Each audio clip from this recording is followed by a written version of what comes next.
What do you know about my vision? Now ask yourself, are you really ready to see that vision?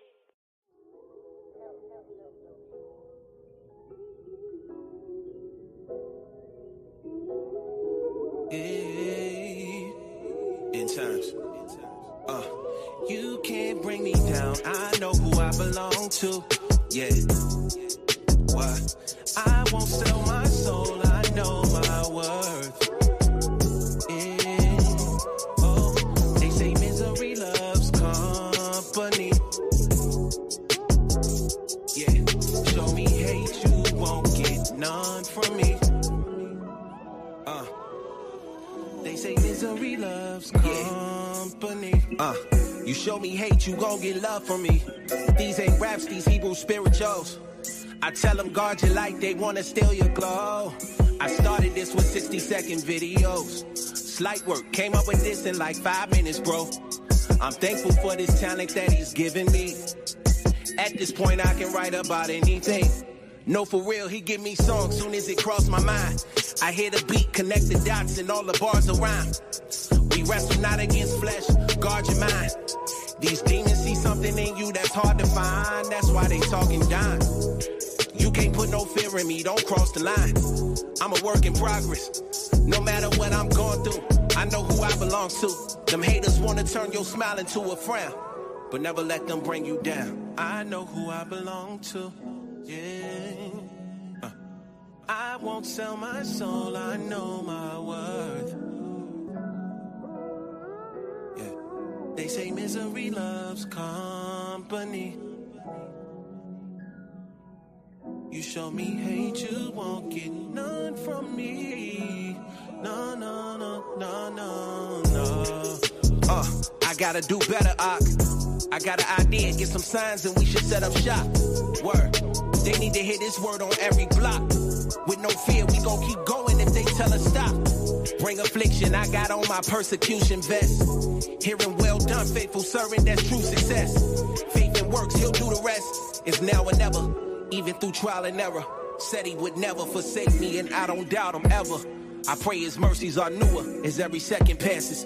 He gave us second chances, I can't take your grace for granted. That would be tragic when it's said and done. No matter what I'm going through, I know who I belong to. Finding creative ways to get the youth to listen to songs about biblical laws and our Savior's crucifixion. Enter the kingdom as a child. He gives grace to the humble, but he resists the proud. Never let them bring you down. Yeah. In the days, how you gonna act? Shalom. Yo, Durant. Yeah.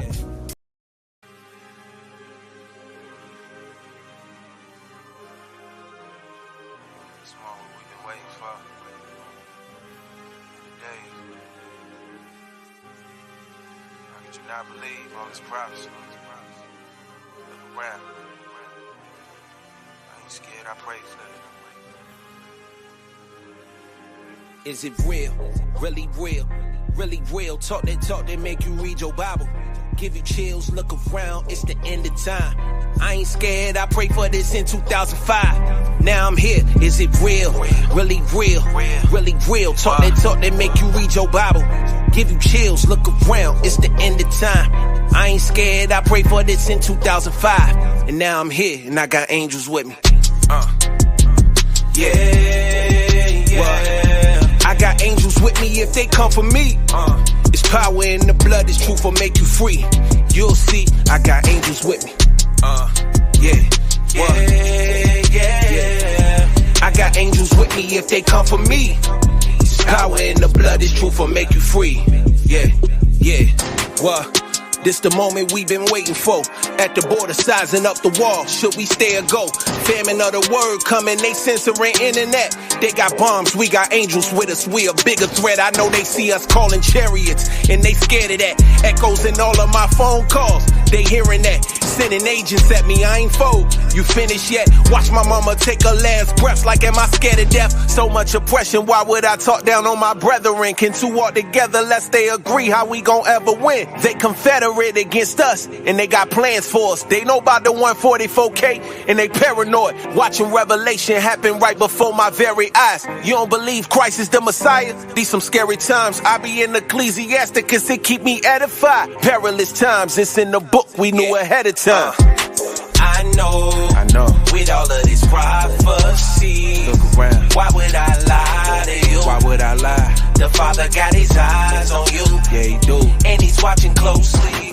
I know, with all of this prophecy, look around. Why would I lie to you? Why would I lie? The Father got his eyes on you, and he's watching. Is it real? Really real? Really real? Talk that make you read your Bible. Give you chills, look around, it's the end of time. I ain't scared, I prayed for this in 2005. Now I'm here, is it real? Really real? Really real? Talk that make you read your Bible. Give you chills, look around, it's the end of time. I ain't scared, I prayed for this in 2005. And now I'm here, and I got angels with me. Yeah. I got angels with me if they come for me. There's power in the blood, this truth will make you free. You'll see, I got angels with me. Yeah. I got angels with me if they come for me. There's power in the blood, this truth will make you free.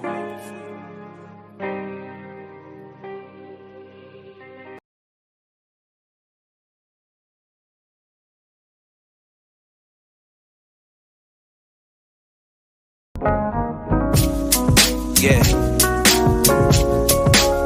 What you crying for? What you complaining about?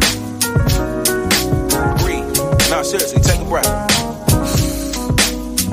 How many people want to do that? They can't. Walk outside. Some people ain't got freedom. They ain't gonna never see the light of day.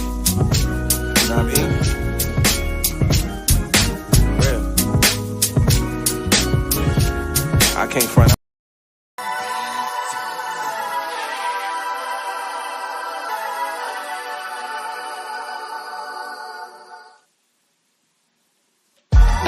To the dark, we posted up out of park. We got a couple of signs. We bringing people to God. We turn and pray to the east. We never bow to the beast. We bring a prayer to the Sabbath and bid the people to feast. We bringing light to the dark. We posted up out of park. We got a couple of signs. We bringing people to God. We turn and pray to the east. We never bow to the beast. We bring a prayer to the Sabbath and bid the people to feast. Judah a lion. In Bethel we learned to Zion when our father fell asleep on the rock. Now we consider wide awake when we don't sleep on the rock. So still be snoozing and stone the builders refusing. Came back around just to bruising.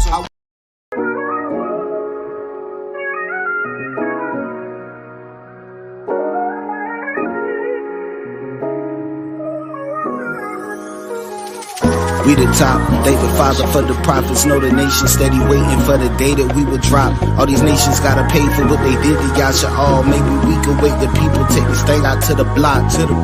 We the new gold. I bet they knew that when they took you to your new home. That we the princes of the power, cause we wrestle with these spirits and we come out on top. This with that black and brown masquerade. God, we amazing and I'm not a mason, but the bricks is laid up in arrangement. Yep, young black in my backpack, dangerous, mixing in some flavor with these scriptures, now we baking. Took too long for reparations and restoration. All black everything from start to revelation. Snatching masters from the masses, this is battle rap. Taking all them patents back and bringing blackness back. Imagine Tulsa 23, who land we building on? Why you plotting, keep the milk at home? Why you popping, keep the slippers on? That's how we do on my side. Keep it in the family and you know we keep it in the tribe. Yahweh on my side, we a bunch of young kings trying to let the spirit guide. Keep it in the tribe. Yahweh on my side, we a bunch of young kings trying to let the spirit guide. Keep it in the tribe. Yahweh on my side, we a bunch of young kings trying to let the spirit guide. Keep it it in the tribe. Yahweh on my side, we a bunch of young kings tryna let the spirit guide, tryna let the spirit guide. How you waiting on that same man that changed you to raise you? That's like waiting on that coach that never played you to play you. The only thing you'll do is play you. They used to call a fire truck to spray you. Now they playing music on your radio. Your ops pull up the spray you. Playing that same music, them artists ain't getting paid to do. Now you bought a chain, you shining, hop out the rain. Some brothers pull up in vain, they drop and snatching your chain through. Did we ever break free from the slavery? Too many lives lost, too many laid them seas. They put insurance on my brothers, see the dotted lines. You lose your soul when you sign, gotta keep it in the tribe. Yahweh on my side, we a bunch of young kids tryna let the spirit guide. Keep it in the tribe. Yahweh on my side, we a bunch of young kings tryna let the spirit guide. Keep it in the tribe. Yahweh on my side, we a bunch of young kings tryna let the spirit guide. Keep it in the tribe. Yahweh on my side, we a bunch of young kings tryna let the spirit guide. Let the spirit guide. We the top, they the father for the prophets. Know the nation steady waiting for the day that we would drop. All these nations gotta pay for what they did to Yasha all. Maybe we could wait the people, take this thing out to the block. Get some signs, get a spot. We aligning with my pops. We the only people crying that the violence need to stop. Taking brothers out the hood, now we shining on your block. Many only thing can stop us is my God. Keep it in the tribe. Yahweh on the side, we a bunch of young kings tryna let the spirit guide. Keep it in the tribe. Yahweh on my side, we a bunch of young kings tryna let the spirit guide. Let the spirit guide.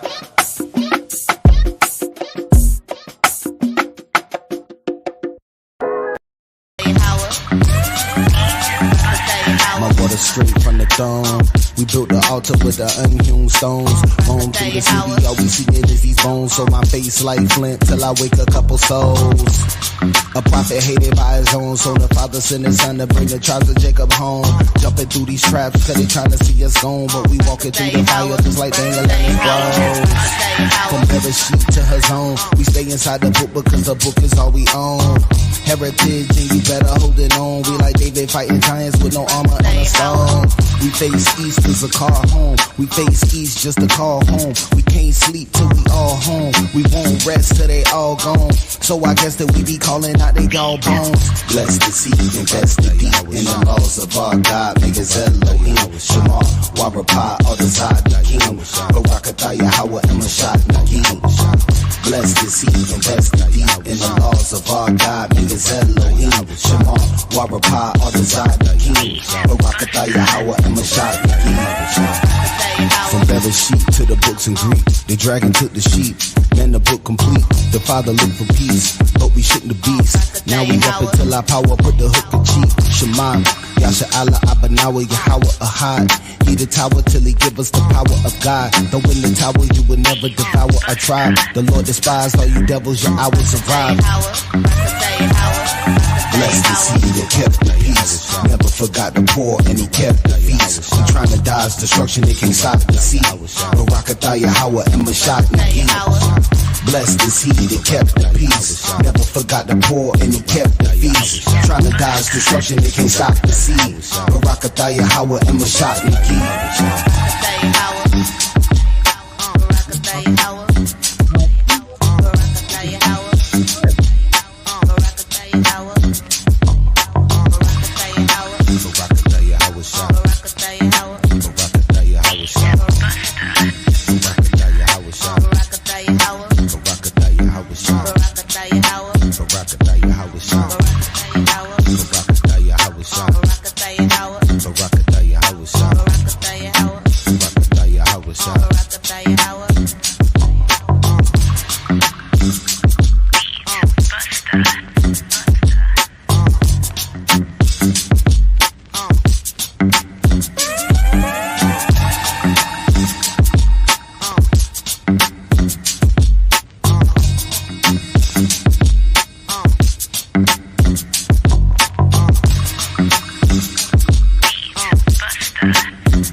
Shalom, shalom, shalom. Shalom.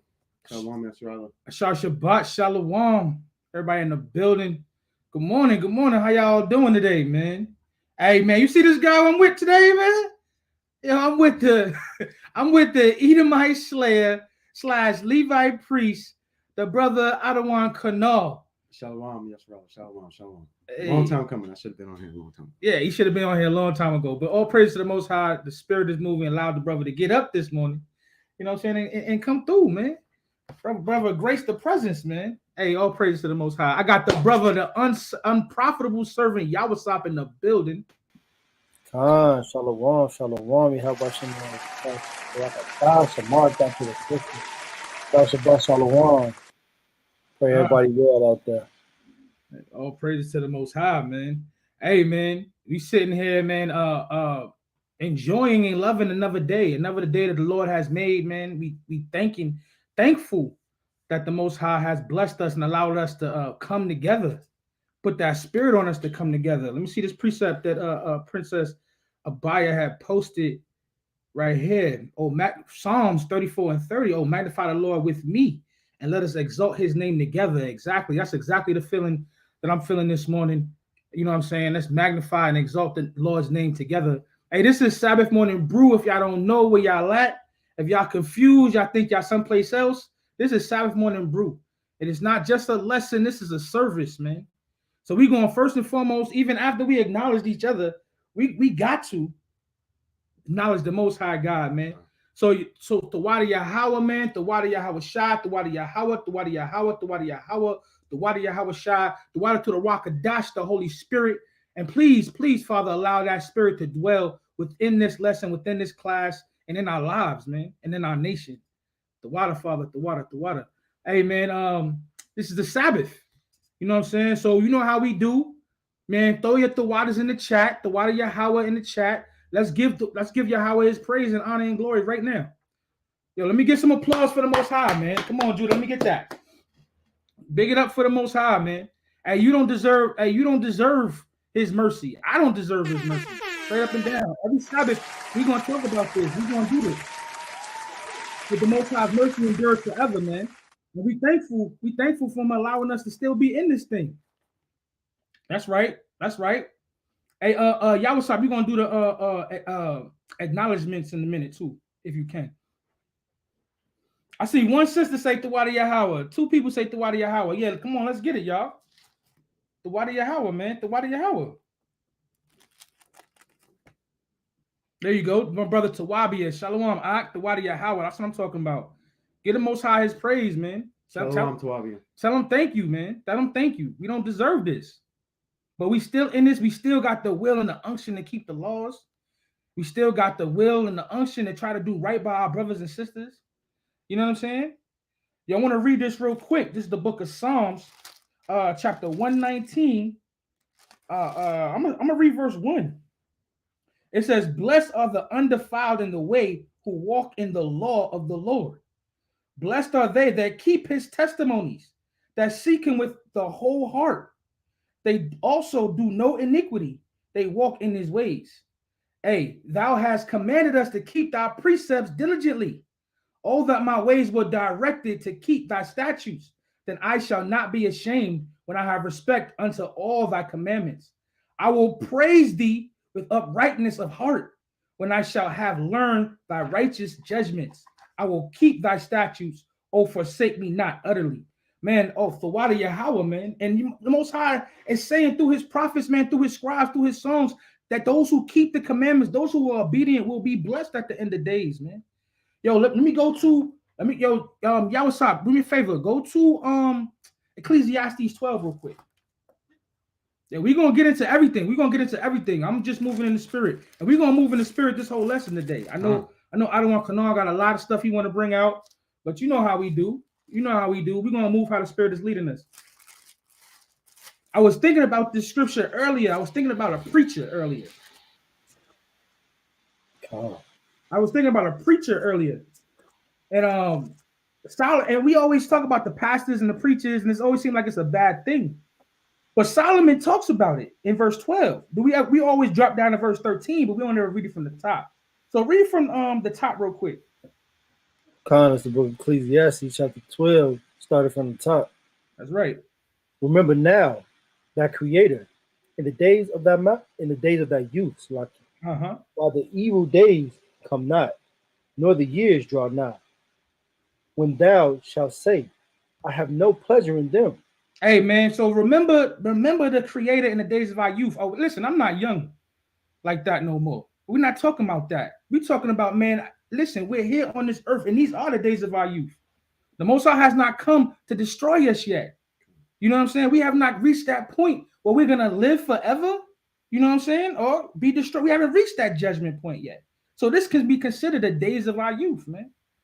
The Most High is telling us early. Remember him early, man. Remember the Most High, man. Keep going. Verse 2. While the sun and the light, or the moon, or the stars be not darkened, nor the clouds return after the rain. Man, when the darkest times of our lives, before that time's come, man, get right. Remember the Lord. That's the only way. That's the only way to remember him.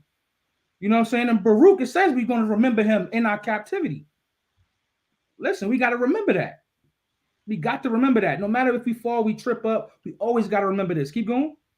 Verse 3. In the day when the keepers of the house shall tremble, and the strong men shall bow themselves, and the grinders cease because they are few. And those that look out of the windows be darkened. Amen. The grinders cease because they are few. And we moving towards the time. Y'all see what's happening with the banks? Y'all see what's happening out here? The food prices in the supermarket is crazy. I spent $30 on like 2 bags of food yesterday. You know what I'm saying? It's ridiculous. You know, I'm telling you, everything is going skyrocketing, man. The prices on your houses, everybody talking about refinancing and doing that. Everybody was doing that, buying new houses, refinancing. Shoot, I was thinking about that too. But the fact of the matter is we moving into a place where it's not stability. You know what I'm saying? Dealing with America, dealing with the financial institution, there's no stability. The grinding, the jobs, all that stuff might cease at some point in time. You know what I mean? All that stuff can get burnt up and blown away. But what we have always and forever is these law, statutes, commandments.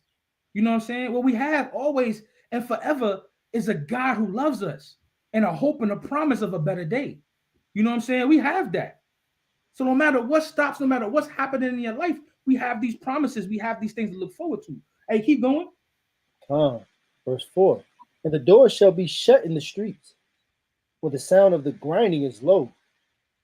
And he shall rise up at the voice of the bird, and all the daughters of music shall be brought low. Man, everybody's worried about all these different musicians. I can't even name none of them right now.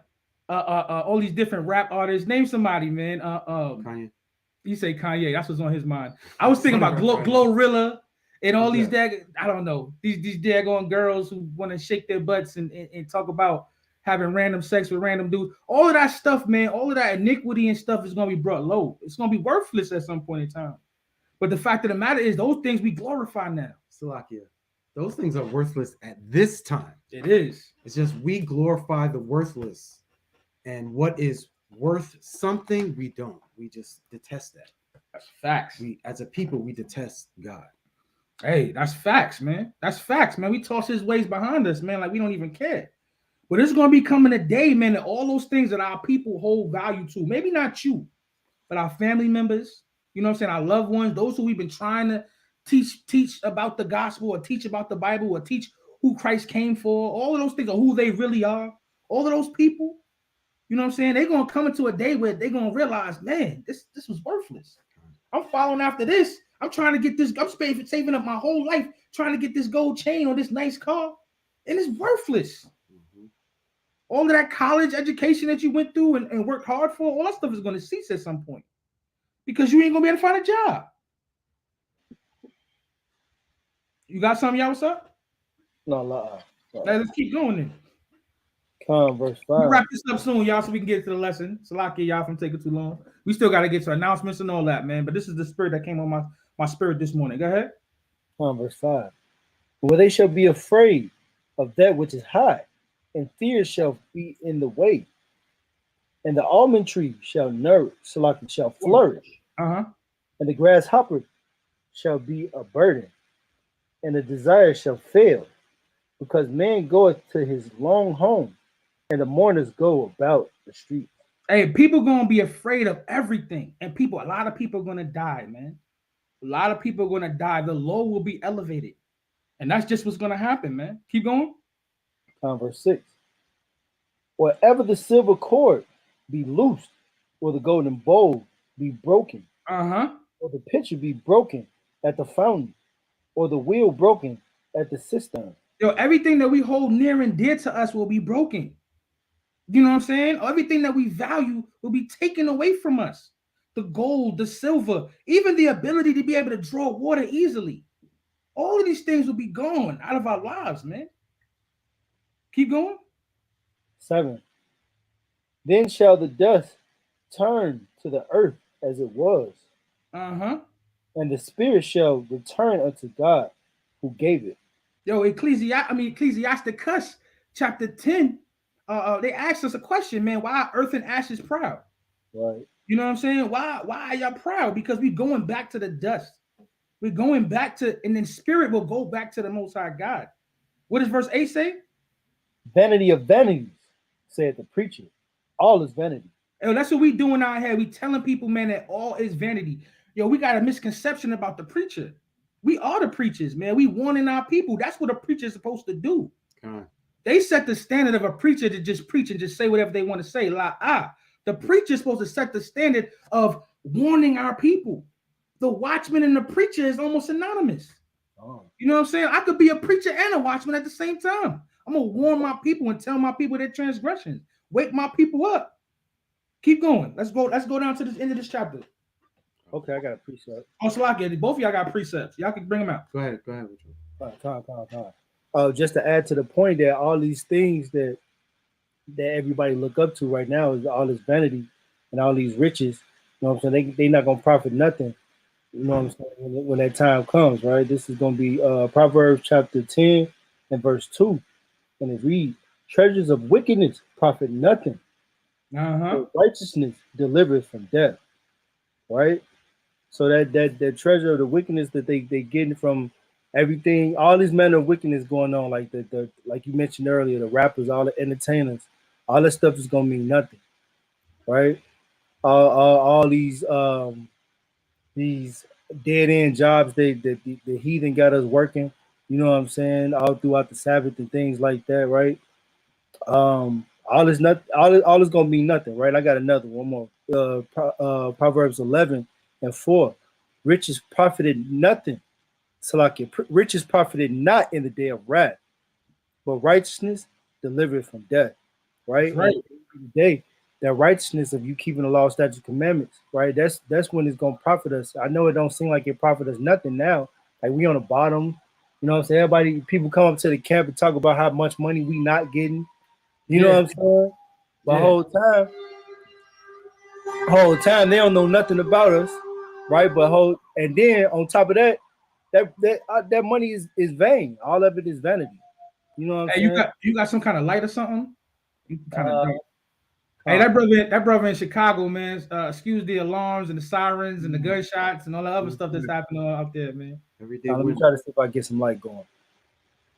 Yeah. If possible, if need to, just back up for a second. Hey, where was we at? We was on verse. Matter of fact, you got precepts. You were talking about the priests. Yeah, and they supposed to warn us. So we out on the streets actually warning people every day. And it seems like the people don't want to be reached or be told that there is a devil around the corner waiting to kill them. They don't want to hear that.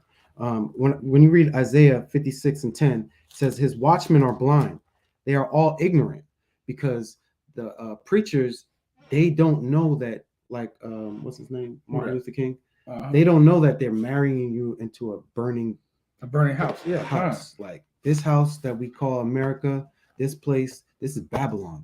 This is going down. That's right. And the church is marrying you to that.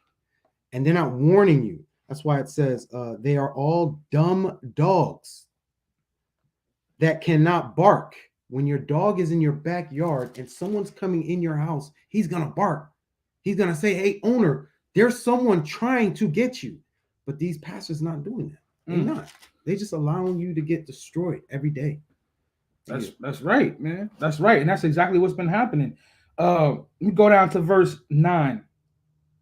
It says, and moreover, because the preacher was wise, he still taught the people knowledge. Yea, he gave good heed and sort out and set in order many proverbs. So that's what we try to do too, man. We try to understand those proverbs, those dark sayings. That's much better, brother. Appreciate it. We try to you pick it up at verse 9 again. Slock it. Over the shop. Verse 9. And moreover, because the preacher was wise, he still taught the people knowledge. Yea, he gave good heed and sought out and set in order many proverbs. That's what I'm saying, man. This is what we're doing. We try to explain those proverbs, try to explain those dark sayings. We try to understand them and learn them for ourselves. Pass them on to our brothers and sisters, man, to our children, to anybody who want to learn. Those who don't want to learn at times, man. We calling them over, trying to get through their heads, man. You know what I'm saying? This is what a preacher should be doing. Keep reading. Verse 10. The preacher sought to find out acceptable words, and that which was written was upright, even words of truth. Yo, the preacher's trying to find out words that I can reach you. I'm trying to get to you, brothers and sisters. I'm trying to touch your spirit. I'm trying to allow the spirit that's dwelling in me to touch on to you so you can identify it, man. You know what I'm saying? Because the spirit bears witness with each other, you know? And that's what we're trying to do as preachers, as ministers, as believers in the Most High God, man, and his son, Hamashiach Yahushua, keepers of the law, statutes, and commandments, man. That's what we're trying to do. Hopeful saints. That's what we're trying to do. Lucky. That's what we're commanded to do. That's we're commanded to teach. Like, people think they can sit on the sideline. You can't sit on the sideline. Right. God tells you, you have to teach. You got to teach your family. You got to teach your neighbor, your brother. You have to do the work of the Most High. That's right. Keep going.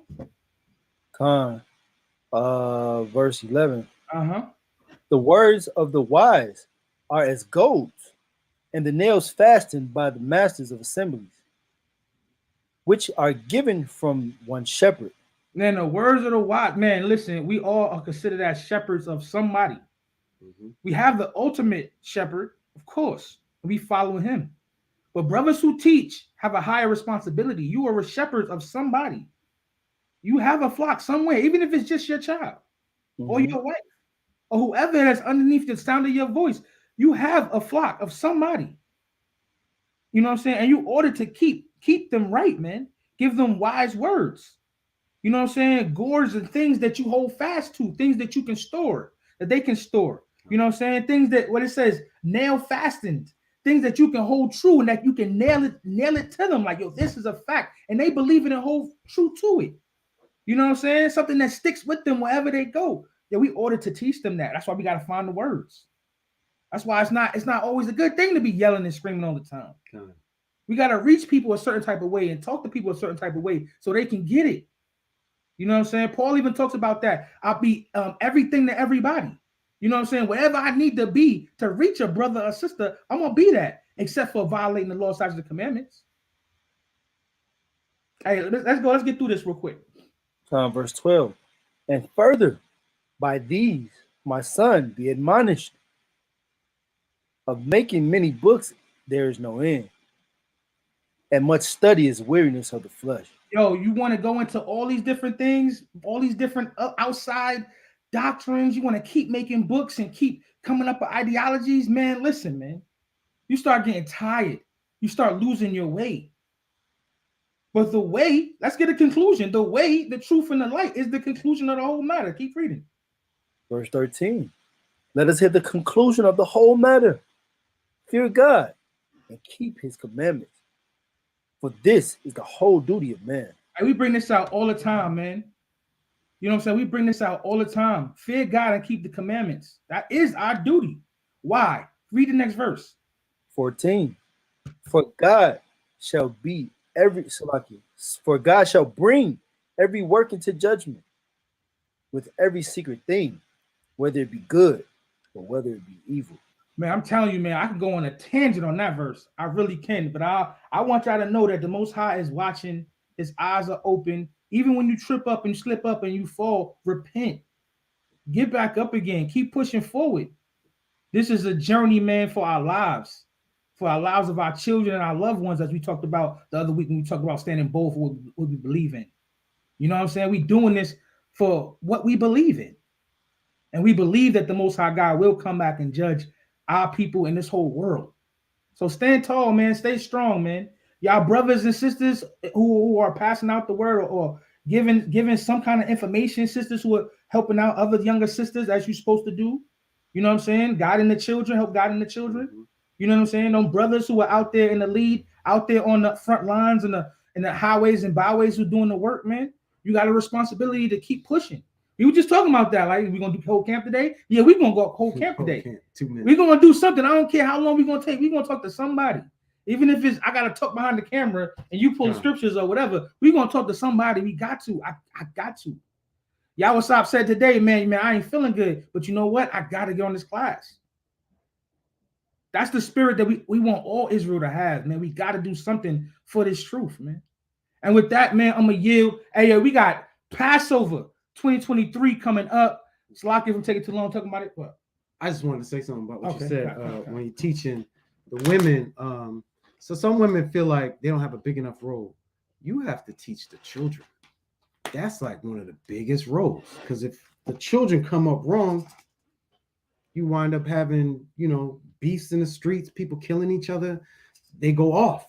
So if we raising them from young, it's easier for the men when we go out there and teach. Like, oh yeah, my mommy taught me that. You know what I'm saying? So if your husband teaches you to teach your kids, because that's very important. Hey, that's important, man. That's important. And we got Passover 2023 coming out at April 3rd. If y'all haven't sent y'all emails out to AnointedHOS@gmail.com, please do so.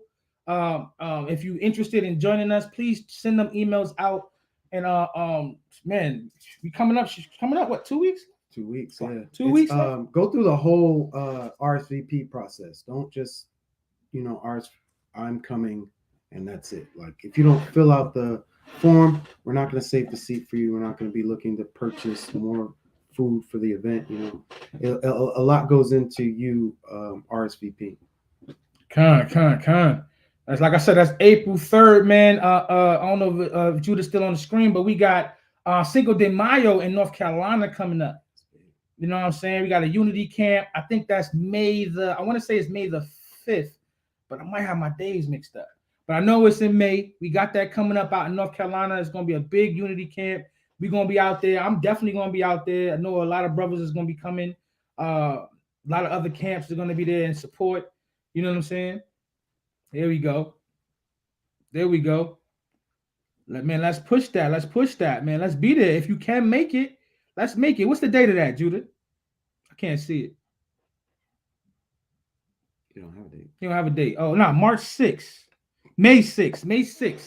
We're gonna be in Charlotte, North Carolina, May 6th. We already have a spot out in Greensboro, but we have Captain Yakimya out in Charlotte, and we're gonna be pushing to open up Charlotte, to be out there, teach out there in Charlotte. So, man, come out if you can. You know what I'm saying? Let's do this together. What else we got?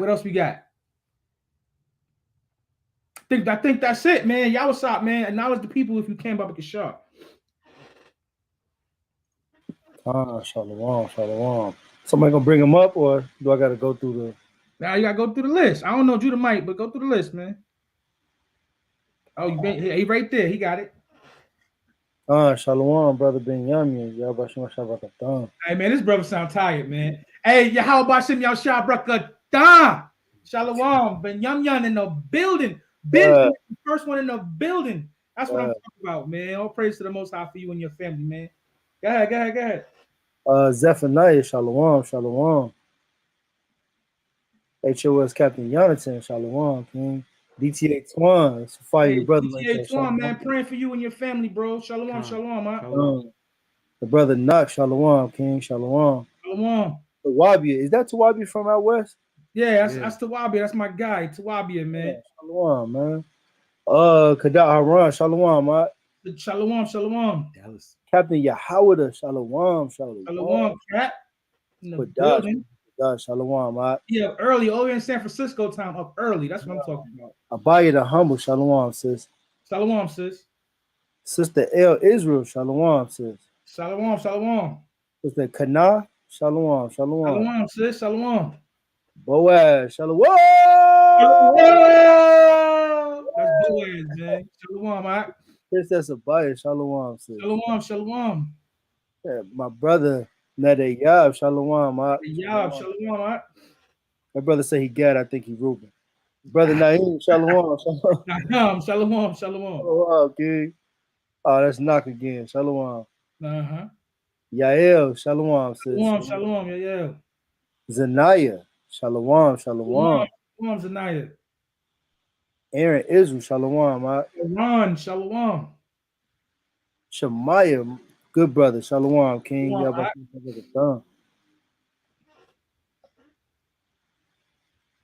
Moving kind of slow, is that me?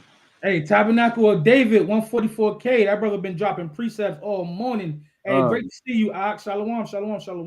Oh, praise. The hopeful elect, Shalom. Hey, the hopeful elect. Is them my brothers out there who used to come check us out there in the camp? I don't know if that's them or not, but Shalom, whether it's y'all or not. Shalom. Raquel Porter, Shalom, sis. Shalom. Righteous Ruth, Shalom.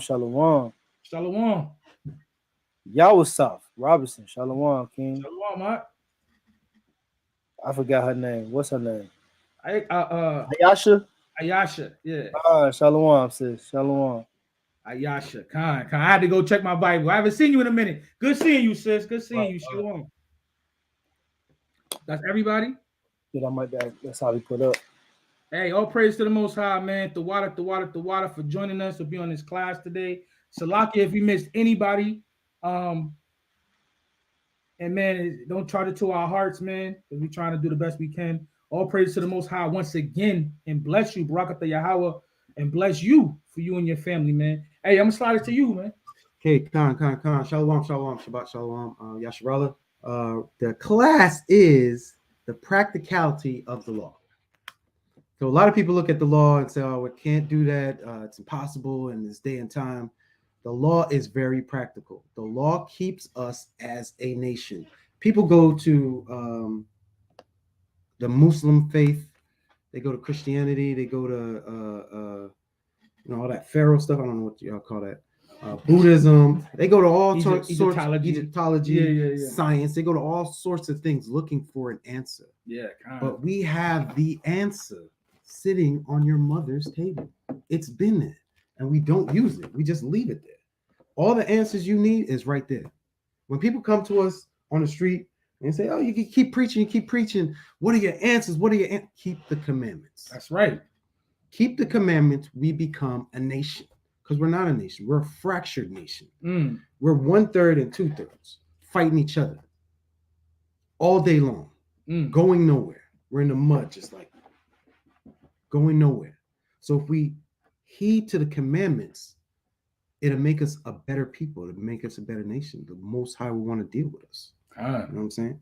So we're going to get into some practicalities of the law. Who's reading? Either one. Y'all was talking to take the first script. Yeah, let me get Proverbs 1:1. And then 3 of them. Give me Deuteronomy 76. That's the book of Proverbs, chapter 1 and verse 1. The proverb of Solomon, son of David, king of Israel, to know wisdom and instruction. A king has to keep wisdom for y'all to know that. Mm-hmm. You know, a king of Israel has to go by the commandments. That's actually a law. The king has to go by the commandments. Go ahead. Verse 2.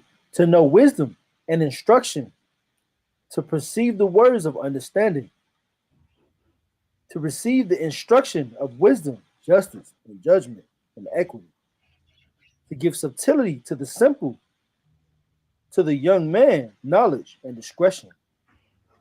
A wise man will hear and will increase learning. So when you're going through the book, you're getting wisdom. Wisdom comes from this knowledge. It's not going to come from anywhere else. You know what I'm saying? This will show you true equity. You got judges and courts and stuff, but everything they have is based on nothingness. This is based on the word of the Most High. He's giving you a playbook, actually a cheat code, so you can win. The Bible is the cheat code for Yasharallah to win.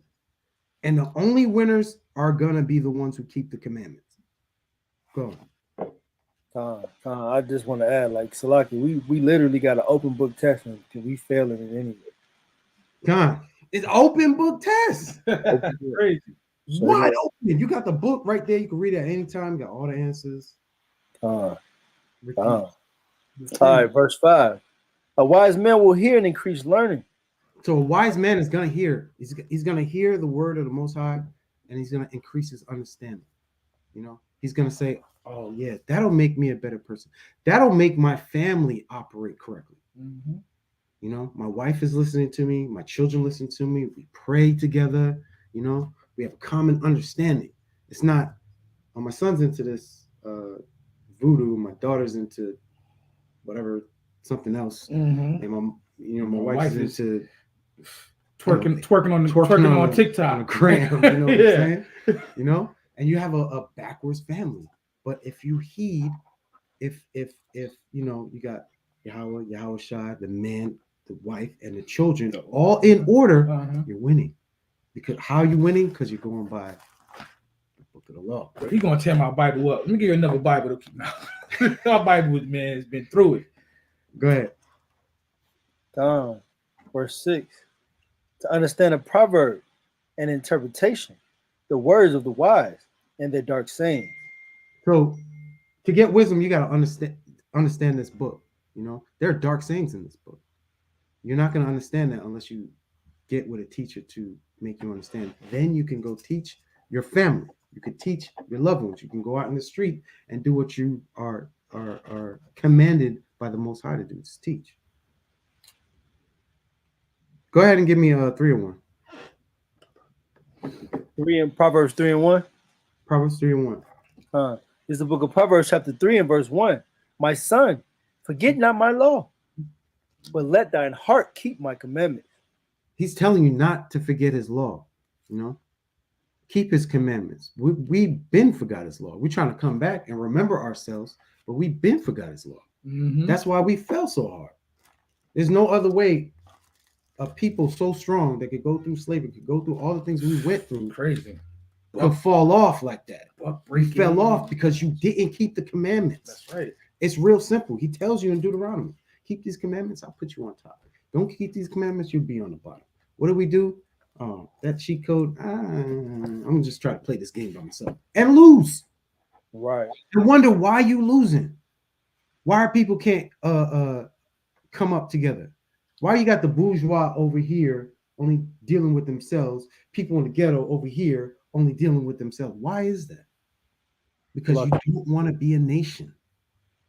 The bourgeoisie, you know, they figured, well, I just stick with the white man because, you know, I could get my money and he keep all you niggas away from me. I could live in the suburbs and you live in the hood. Sell you out. Instead of what? Being a pillar of his own people and building up your own people. You know, we don't do that. Go ahead. This the book of Baruch, chapter 4 and verse 1, just to add on to the point, we got an open book test, and it literally tells us all through here, right? If you keep the commandments, you'll be all right, right? This is the book of Baruch, chapter 4 and verse 1. Right. This is the book of the commandments of God and the law that endures forever. And they not for a short time, forever. Yeah. You got the cheat code forever. You got the instructions of life, how to deal with everything that comes your way, how to deal with other nations, how to deal with your own nations. You got it. Just use it. Go ahead. All they that keep it shall come to life. All they that what? All that keep it shall come to life. All they that keep the commandments will come to life. Everybody else is dry bones. Go ahead. But such shall leave it shall die. So we always have a choice. Oh, Salaki, go ahead. No, I was just gonna say it's played upon tables. Like you said, we got a choice, man. He gave us the cheat code. We literally have the directions. It's just like you get in a new entertainment system in, and they give you the directions on how to put it together, and you look at it, man. I don't need this. I don't need that. They say don't use a drill, and I'm a drill anyway. Right. I'm gonna use a hammer when it says use the Allen wrench. Exactly, man. Yeah, man. We got the directions right here, and we brothers don't want to keep it. Con. We don't. Yeah, con. Go ahead. Want this? 24:15. All right, Con. The book of Joshua, chapter 24 and verse 15. Man, I kind of want 14. You mind? Go ahead. All right, verse 14. Start at verse 14. Now, therefore, fear the Lord and serve him in sincerity and in truth, and put away the What is the truth, though? the law, statutes, and commandments. It hits you in the face all the time. If you go through the 600, let me make an announcement. I'm gonna do a series on the law. If you go through the law, 613 commandment, law, statutes, and commandments, they pile up on top of each other. Just like Esau laws, just like a lot of laws pile up on top of each other to keep you from trying to get through. Go ahead. Hey, listen, I'm gonna make that meme. I'm gonna make a. Would you say you're gonna do a series on the law? We're gonna record that. We're gonna hold him to that. God. Because I want to hear it. You know what I'm saying? I said it. This brother teaches very well when he deals with. I love the way he teaches me to deal with the law. I can't even front. I'm gonna drop down to verse 15. What's all that noise? I'm gonna drop down to verse 15. It says, and if it seems evil unto you to serve the Lord, choose you this day whom you will serve. Read that again. And if it seems evil unto you to serve the Lord, how does it seem evil to serve the Lord? Like, what kind of mindset tells you it's evil to serve the Lord? What's it? Is it Creflo Dollar? Which one's the one that says you gonna keep the laws? It was Creflo Dollar. One of them is more that like that's what he teaches. That's what he teaches. Like that's evil, pure evil, and that's your guard dog right there, a dumb dog. Go ahead. God. Verse 15 again, if it seems evil unto you to serve the Lord, choose you this day whom you will serve. Get down or lay down. Oof. The Most High is a man of war. Yahushua is not coming for hugs and kisses. Right. Get down or lay down. And you're going to lay down forever. You're not getting back up. He already gave you the cheat code. There's no 100 free men, none of that. That's not Contra. I'm gonna show my age. You're not getting none of that. Like, you're gonna get down or you're gonna lay down. No,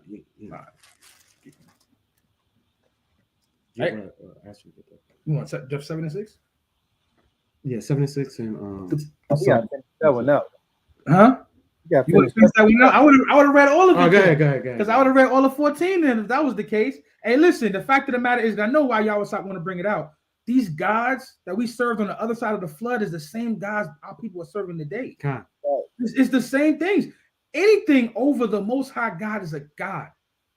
You made it an idol, and we worship it daily. Our people worship it daily. Even people in the truth who know better. We get tricked. Like Yahweh say, don't get tricked out of your blessings or out of your inheritance. We get tricked into serving other guys, man. Man, you're gonna make me read this whole thing again. I'm gonna start back at 14 again. Joshua 24 and 14. Now, therefore, fear the Lord.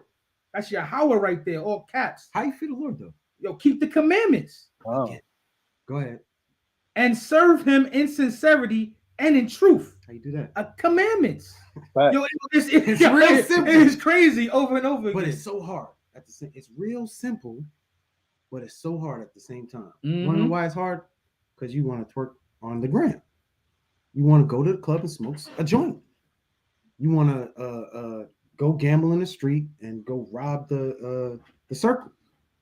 Go ahead. You don't want to keep the Sabbath. Don't want to keep the Sabbath because you on the street corner gambling. Mm-hmm.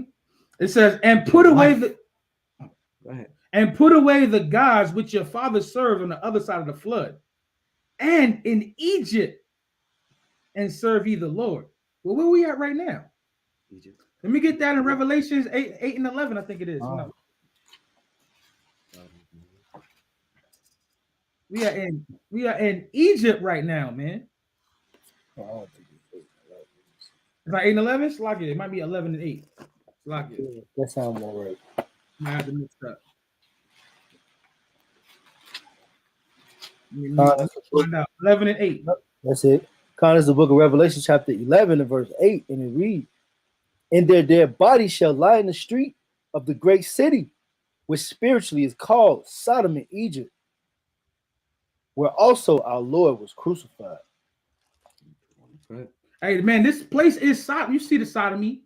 You know what I'm saying? Every day, all day. I live in Atlanta. Every day, all day. This is Atlanta. You seen the meme we had? Atlanta. This is Atlanta. We gotta ask brothers, do you like girls?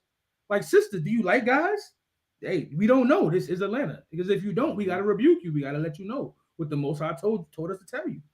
You know what I'm saying? The fact of the matter is, this is Sodom and this is Egypt. This is captivity. Not only physical captivity, but captivity of our minds, man.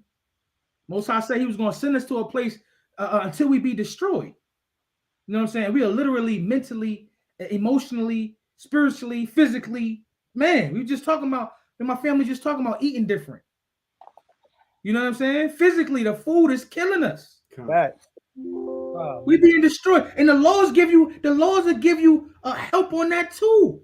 How do we solve some of the situations that we're dealing with? Cheat code. Go back to the laws. But this is also where our Lord is crucified. This is where the real Christ has been thrown away for somebody else. Mm-hmm. You know what I'm saying? For another God that we had before the flood. Let's go back into that where we was at in Joshua. Step on that. Now go ahead. This is the book of Hebrews, chapter 6 and verse 6. Like you just said, this is where Christ, all right, has been crucified over and over again, because they tell us, right, in the Christian church that, well, you can just sin and just keep getting forgiveness all over and over and over again. But every time we sin, we crucify Christ, right? This is the book of Hebrews, chapter 6 and verse 6. And if they shall fall away, to renew them again unto repentance, right? So after you repented and you fall away again, right?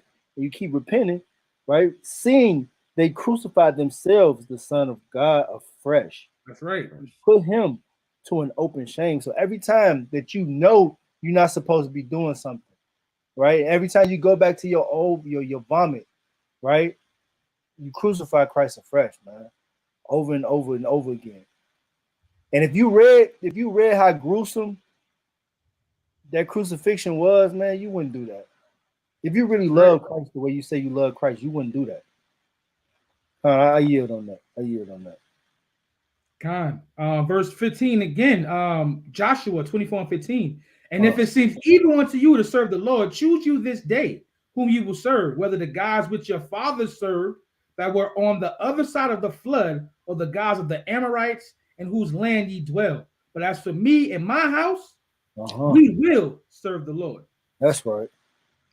So the same gods in the Amorites and the Moabites and all of them, we're dealing with them today in America, because America is a melting pot of confusion. Babylon the Great, the daughter of Babylon, whatever Babylon you want to call it, this is what we're dealing with right here, man. I don't mean to take you from the lesson, man, but we're moving in the spirit. So we moving in the spirit. It all goes with the lesson. Somebody give me Psalms 19:17. What was that? Joshua 1 and 8? That was Joshua 24. Give me Joshua 1 and 8. I got Joshua. This song for the brother. And Ezekiel 37. Call it again. Call that Proverbs again. Proverbs. What'd you call it? Joshua 1 and 8. I got that. Yeah. Psalms 19 and 7. Joshua 1 and 8. Ezekiel 36 and 27. Ezekiel 36 and 27. All right, I got Psalms 19 and verse 7. What you want first? Yeah, okay. The law of the Lord is perfect. So this cheat code is perfect. Uh-huh. This cheat code, it doesn't matter what the situation is. You go by this, it's perfect. And it'll keep you upright. It'll keep you in position not to fail. Anywhere, at your job, dealing with your brother, dealing with your wife, dealing with any situation, you deal with this, it'll keep you upright and straight. See what the sister just said? It's tried to teach my cousin what is lawful to eat. No, I can't read. She said, Sister L. Issachar says she tried to teach her cousin what is lawful to eat, but she's still eating selfish and pork. She just had a stroke. Damn. Choose ye this day, life or death.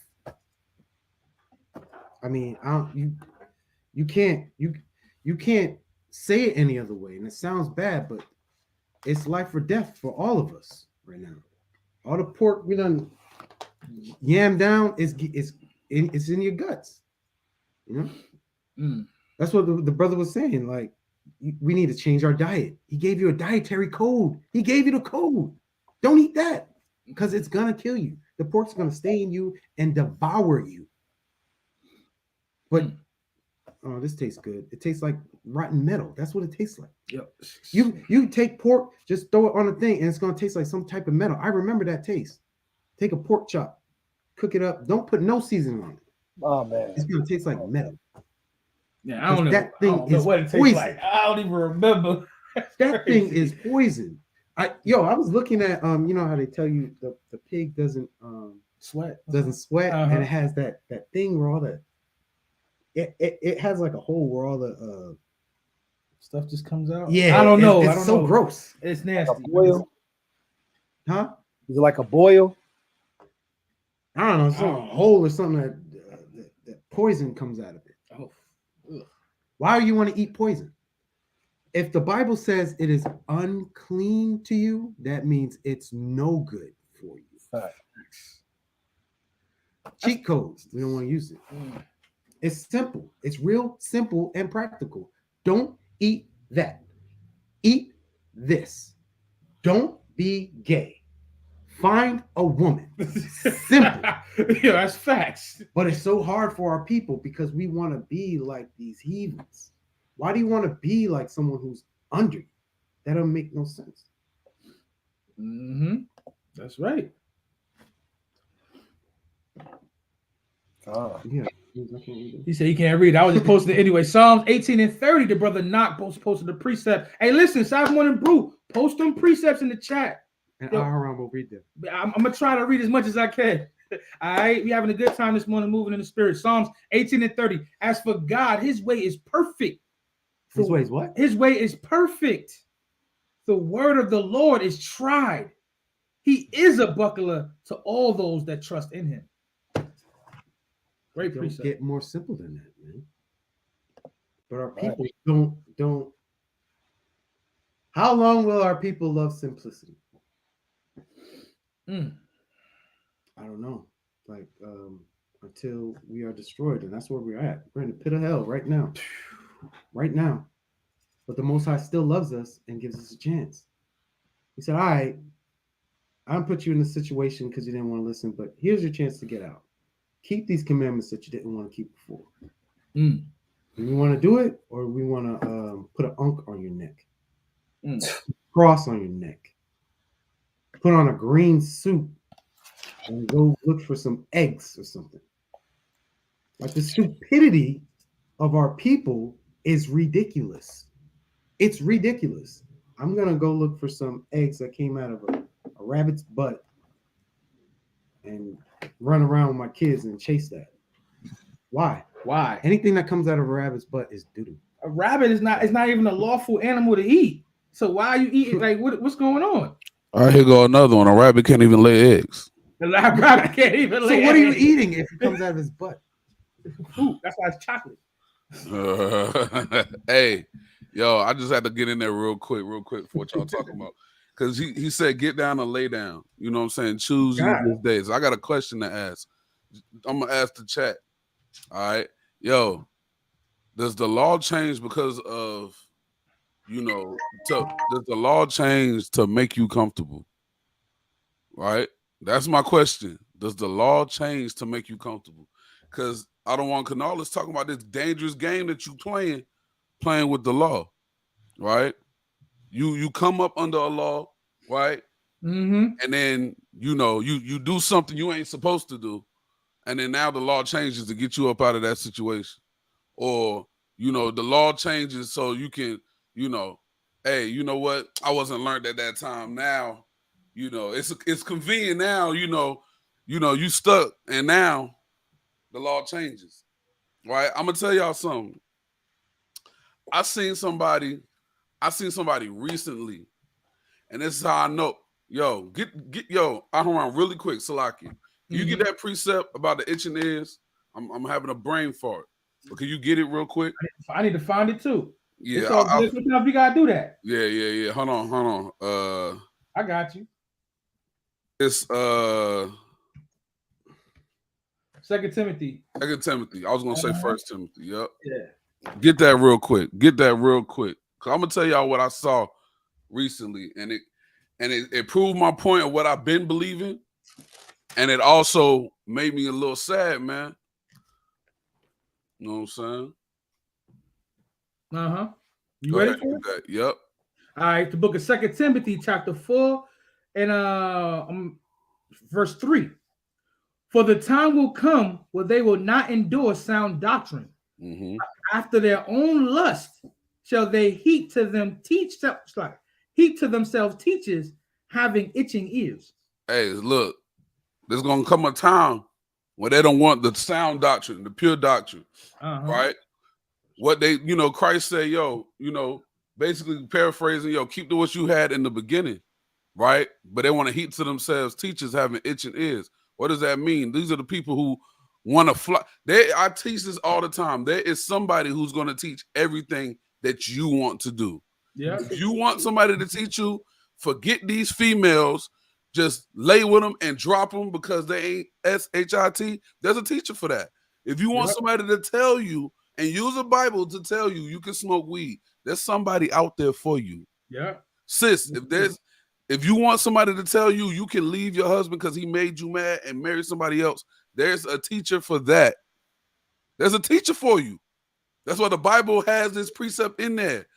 You can heap to yourselves teachers having itching ears to teach after your own lust. So this is what I seen. This is why I'm saying this. You're playing a dangerous game. I saw somebody who I care about, right? They've been making endless excuses for why they move the way they move. And, because this, that, and the third, And I'm like, you think that you can find another doctrine and now, to back up what your lifestyle is. So I see the teacher that they're learning from. I look them up and I look up the doctrine that I know that they're now going. I never seen this congregation ever in my life. But I typed in the congregation on YouTube with the title of the doctrine that I know that they are looking for. And the first thing that popped up, that doctrine that they've been looking for. So they heap to themselves a teacher having itching ears, drawn after their own lust. But the bad part about it, here's the worst part. That same organization was teaching the fringes that we wear are fringes of the devil. You're not supposed to wear them. Yeah. Them devil fringes. Yeah.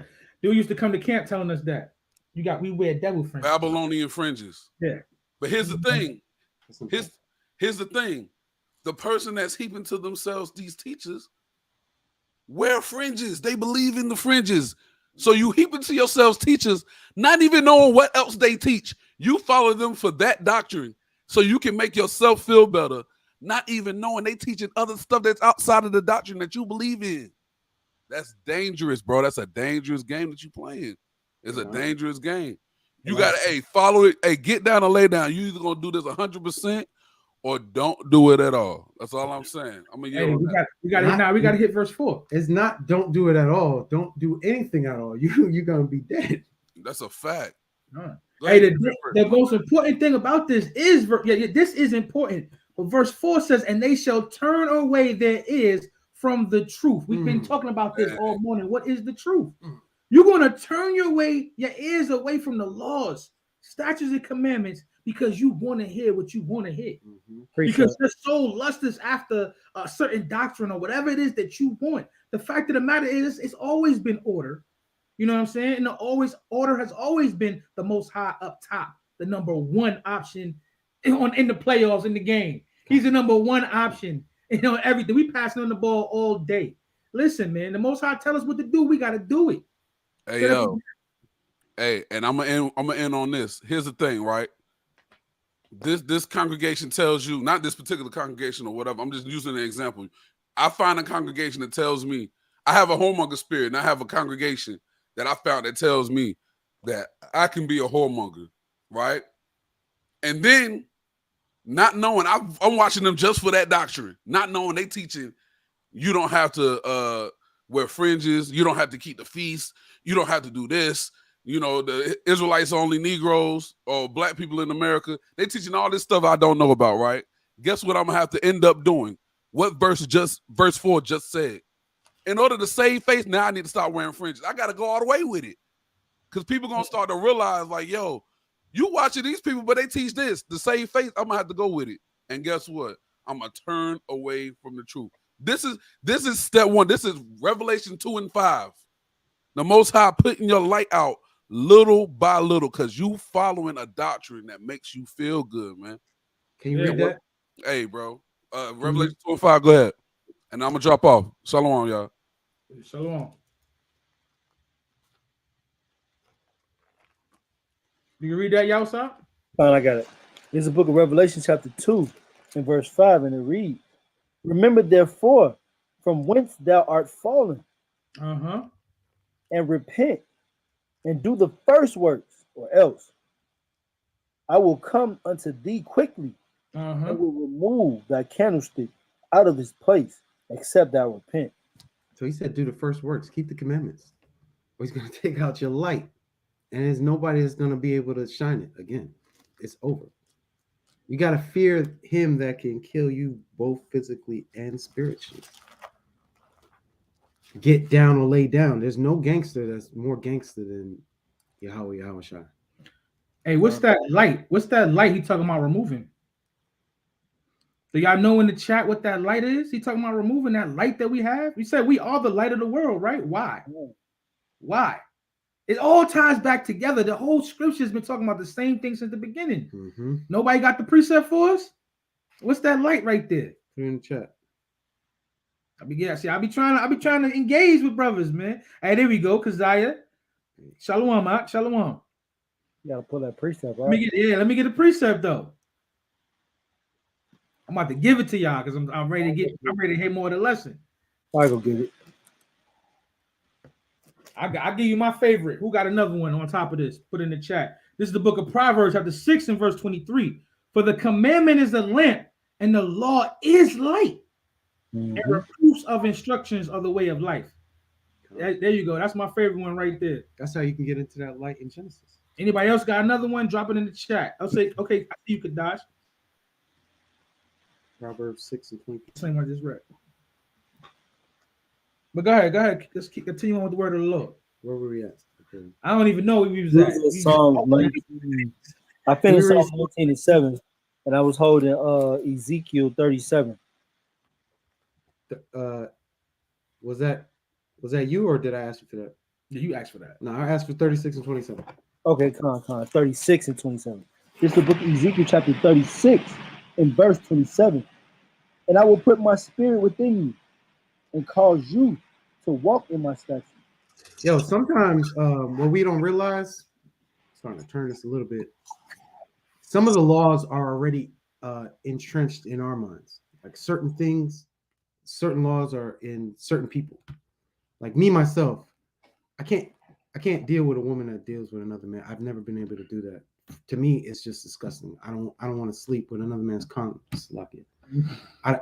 I can't personally do that. So it's some laws that are ingrained in people already. What you got to do is build the rest of it, get the rest of it within you, so that you could come to perfection. Right? Read it again.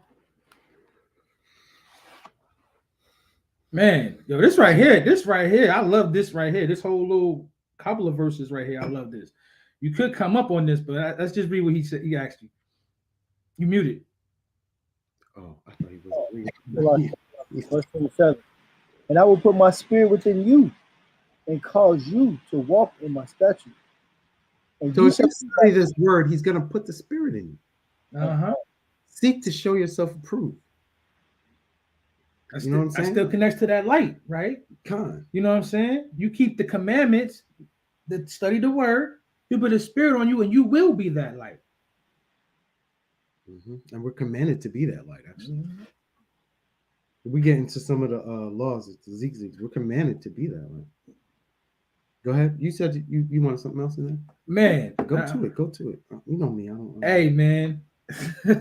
just read 26 real quick before you get to 27. Verse 26. Ezekiel 36 and 26. Matter of fact, start at 25, Salakia. I could go up. I could keep going up, but start at 25. The book of Ezekiel chapter 36 and verse 25. Then will I sprinkle clean water upon you. So what we talking about right here, man? We talking about baptism, and that lesson is coming shortly too. I've been working on it diligently. Man, we talking because verse 24 says, I will take you from among the heathen and gather you out of all countries, and I will bring you into your own land. You know what I'm saying? I'm gonna take you out of the way of the heathen. The Most High told us to be separate in the first place. Come up out of them. Do not touch any unclean thing. You know what I'm saying? Read 25 again. Verse 25. Then will I sprinkle clean water upon you. That water is that word, man. Keep going. Be washed. And you shall be clean. From all your filthiness and from all your idols will I cleanse you. Yo, soap and water in your shower is not going to clean your mind. It's just not. It's not going to wash away all your idol worshiping and all the things that you've done for years. If that was the case, we all would be perfect. Because pretty sure we take showers just about every day. We get to that soap and we get to that water just about every day. It ain't enough. You know what I'm saying? We need that water, that word of the Most High God, man. And when he cleans you, what is he going to give you? Read 26. Verse 26. A new heart also will I give you. A new spirit will I put within you.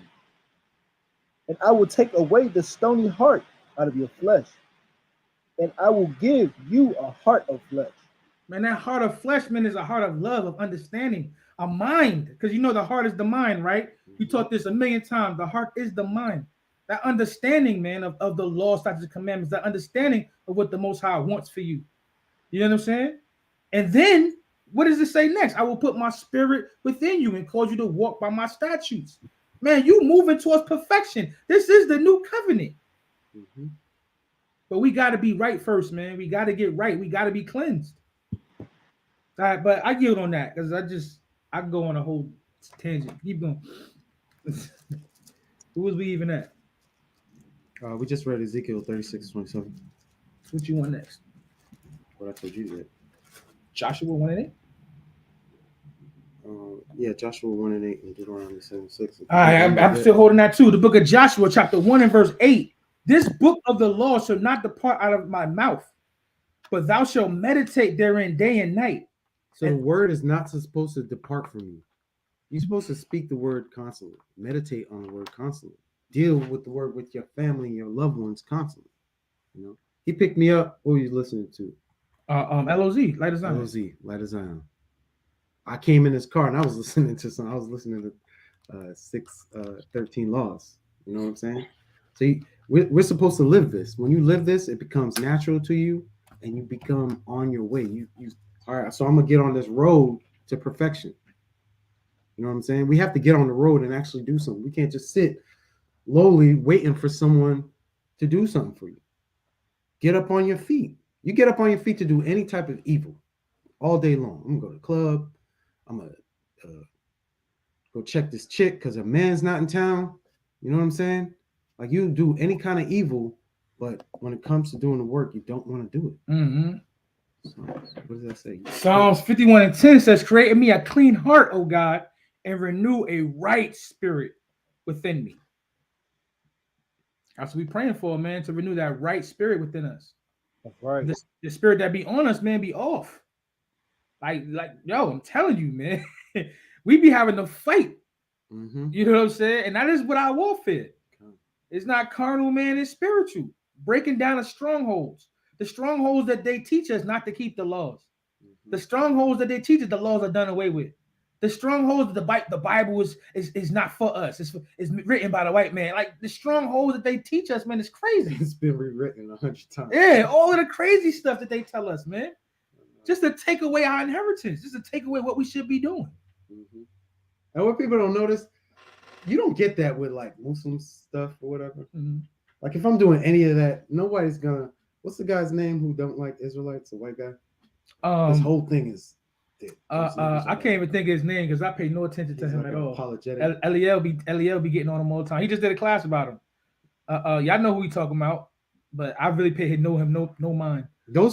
That kind of person is not going to go against Jewish people, and they'll call him goyim. He's not going to go against them. He's not going to go against Muslims. He's not going to go against 5%ers. He's going to go against you because you're the children of Israel. They're constantly going to try to keep you from the cheat code because they don't want you to win. They don't want you to have the master playbook.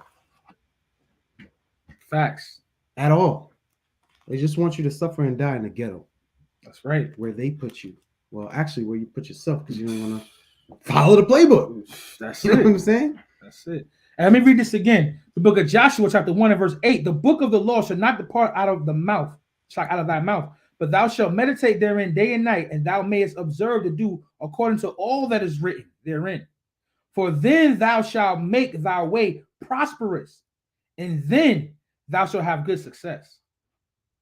All right. So if you keep the commandments, you'll have what? Good success. It'll make you prosperous. You'll have good success. You become a nation. You be able to build with each other. You know, start keeping the commandments with each other, with people who are in other camps, or all Israelites. You need to gather together, keep the commandments with each other, so you can build. So we don't have to be on the bottom anymore. That's right. Psalms 119 and 9. How should a young man cleanse his way? By taking heed according to his word. It's facts, man. That's right. That's right. Keep coming with them precepts, y'all. Hey, you can grab that what Tawabi is calling for, Sirach 6 and 37. Yeah, and 28, I guess. Deuteronomy. I got it. This is the book of Sirach, chapter 6, Lost. verse 37. Let thy mind be upon the ordinance of the Lord, and meditate continually in his commandments. Basically, keep your mind on winning. Keep your mind on perfection. You do that in Why business, you don't want right? to keep? Yeah, that's crazy, right? Like we do that everywhere else, but we don't want to do it with we don't want to do it with someone who wants you to win. Like I want you. I be telling my son this like all the time. We play basketball. I say, sire, you gotta operate like this so that you can win. And he'd be arguing with me. I'd be telling him, sire, I just want you to win. That's what I want. That's what the Most High is telling us. Do this so you can win. He only wants us to win, and we don't want to win. We want to be with the losers. You ever see like in the 90s, they used to have like grunge, we are the losers. Like people like used to like that kind of mentality. Misfits and like we like that type of. Why you want to be a loser? For what reason? We're kings and priests. We're not losers. Let's get off of that mindset. The white man gave you that mindset so that he can be on top. You don't never hear him saying that. He want you to be that. We got to stop marrying ourselves to like their ideology because it's meant to destroy us. And that's it. It's not meant for anything else but to destroy you, not them. When you play chess, sometimes you got to lose your pawns, right? No. So the white man has so many pawns, he doesn't mind losing some of them as long as he could destroy you. And we think because, well, some white people go through that too. So what? None of that has anything to do with us too. And some people might say, oh, he's just talking about white people. No, it's not just white people. The Chinese, like all of them. Get at it, all of their ideology. You have your own thing. Keep to yourself. Everybody else keeps to themselves. That's why they're able to build. We don't keep to ourselves. We allow other people to have this. The Jewish man has this, and he's moving. He owns all the banks. You know what I'm saying? The Diamond District, entertainment. He's telling you his story constantly, and you just watching it. We looking at him like he's Superman. How, Sway? Nothing they say makes sense. God. How can a white man be Superman? The sun will kill him.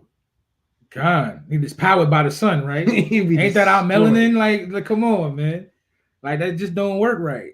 He's gonna always teach you something. I only said that to say he's gonna always teach you something backward that doesn't make sense to get you to believe in it, so that you won't believe in the truth.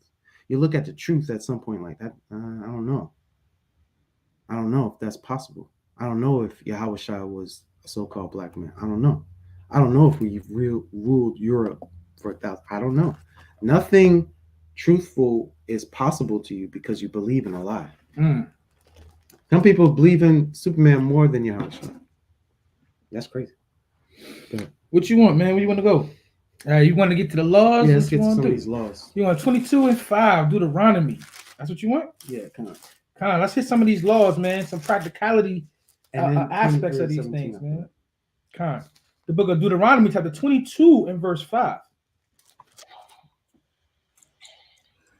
The woman shall not wear that which pertaineth unto a man. Real simple. The woman will not wear what pertains to a man. Now you're going to ask yourself, well, what pertains to a man? We both put on pants and a shirt, a hat, whatever, what pertains to a man.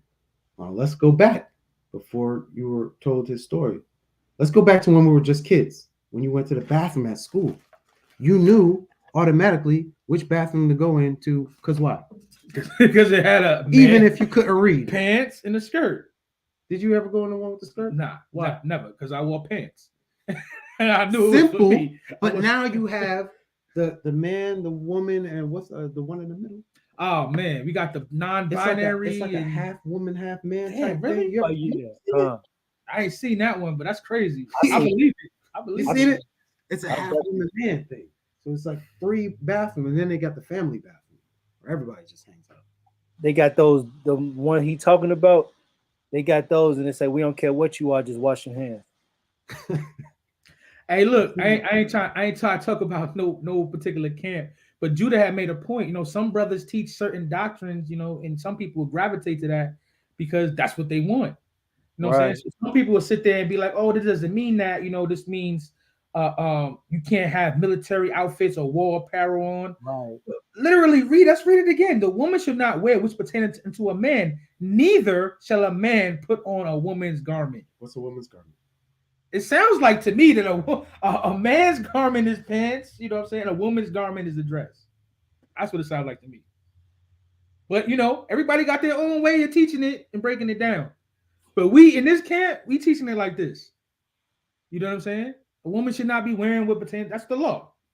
Practicality. Most of the time when you wearing pants, women wearing pants, they're fitted. Mm-hmm. They're showing a certain form of their bodies. Right. Men has a lustful spirit on them. That's just been the fact. So as soon as she walked by you, you almost fall trying to look. Listen, brothers get into fights over how certain people allow their wives or their women to come outside. Mm-hmm. You know what I'm saying? Breast out with a little skirt on, with a little nothing on. Some men like that. That's crazy. You see the picture? I know y'all saw it with Sierra and Russell Wilson. I know y'all seen that. Yeah. So they talking Sierra, about. she had the fishnet showing everything underneath the dress. I didn't know that was hers. But it's funny when she was with Future, she had a cut. She was covered up. He probably wasn't with that. But these two was in the church. Did y'all see that? They was in their church. They dogs that do not bark. Look. Real simple. Practicality. Mm-hmm. I teach this all the time at camp. Mm-hmm. The woman has on, you know, the tight Bhakti Rider shorts. Bhakti Rider. She got the tight shorts on, right? Can't nobody see you down there. Everybody's she got the tight shorts on. She got the what they call that? The shirt that comes up to here, the halter top. She got the top on and the short shorts, right? And you walking down the street and a pack of dudes look at her. It's just you and your woman. A pack of dudes look at her like, yo, forget that dude, blah, blah, blah. And they hollering at her, and she mad at you that you didn't defend her. That you ain't put your life on the line. Defend her. But she put you in that predicament. So now you defend her and you get your ass stomped. Mm-hmm. Why? Because you didn't want to be in modest apparel? Did we skip that? That's 23 and 17. I should read it. Let me read this right quick. Great point. Zephaniah 1:8. And this will come to pass in the day of the Lord's sacrifice that I will punish the princes and the king's children and all such as are clothed with strange apparel. So this is clothes, but the underlying factor behind this is that doctrines. Right. That's the covering that you cover yourself up with. These doctrines that say that you can wear whatever you want to wear and be a whore and it's okay. I gotta respect that. No lie. How you know it's doctrines because you know you put on the armor of the Most High, right? So your strange apparel is your doctrines. Like you putting on like some. That's not what the Most High gave you. You putting it on. Like what they say in church, come as you are. God accepts everybody, and then you got like 5 homos come in there. Like that's crazy. This is crazy. I know a camp that teaches. Read it. Let me read it for you. He says, sister says, I know a camp that teaches your woman can dress like a hoe as long as they are with their husband. What? Wow. Brother, when someone attacks you for your woman and I'm there, you expect me to help you? You expect me to put myself in danger because you're telling your woman to dress like that? Seriously? So you don't want a man to respect your woman as your woman? Because if I see her like that, I'm gonna just think she for the streets, and that's not your woman. Because why would you want your woman? I don't want nobody looking at my woman. I tell her that all the time. She's like Valerie will always say, "You want me to dress like a grandma?" Yeah. Go ahead, do that. Cover up. You ain't got. You can be stylish or you can be fly. And y'all sisters know that y'all be putting it together. Y'all could be fly as hell with your outfits on, with your dresses on, covering up, and it could still be dope. Because y'all got swag, y'all got style. You know, the underlying problem with that is the attention that a woman wants. You want attention outside of your husband. What are you with him for if you want another man's attention? You with your husband, so you show him all that sexy in the bedroom. That's for him. You're trying to show it to other men. You want his attention. What do you need his attention for? When you see a woman fully clothed, she got a Zeeks on or whatever, you look at her. I work with a sister. Everybody, and I say shalom to her, whatever. Everybody looks at her different. They look at her regal. But everybody else in there, they look at a bunch of skanks and you know what I'm saying? Yeah. They look at you a different way. When you see a woman like modest, you look at them a certain way. You think about your grandmother and your aunts, they all wore dresses. You look at the 1950s, whatever, they all looked in order and they were beautiful. Those, you can't say that those women were not beautiful. Yeah. They were gorgeous. They didn't have to show it. There was no need for that. But our women feel like we have to be forced to get attention. Esau taught you that. Hey, precept, I know that's where you're going. Deuteronomy 23:17. There shall be no whore of the daughter of Israel. So what do I think about that woman? That whole doctrine. You could dress like a hoe. Put that back up with. You could dress like a hoe as long as you're with your husband. Yeah. But what does this just say? Said that. 23:17. There should be no whore of the daughter of Israel. So, all right. So you're saying she's not a whore, but she's dressed like a whore. I seen Precept. Hold on one second. I seen this as a joke. So if I put on a police uniform and go out, I got a gun and everything, and somebody comes up to me and needs help, I tell them I'm not a cop. They're looking at me. Well, you look like a cop. Why are you dressed like that? They'll be confused. So if I look at you on the streets, easy pickings, that's what I think of you. I'm not going to think of you as anything else. These women go around saying, oh, men only want sex. That's all you're advertising. You're not advertising nothing else. You're not advertising a wife. You're not advertising a mother. You're not advertising respect. You're advertising easy pickings. That's what you are. Go ahead with your precept. Con. I had a... Don't take my precept. You be. Hey, if I take it, I'll take it.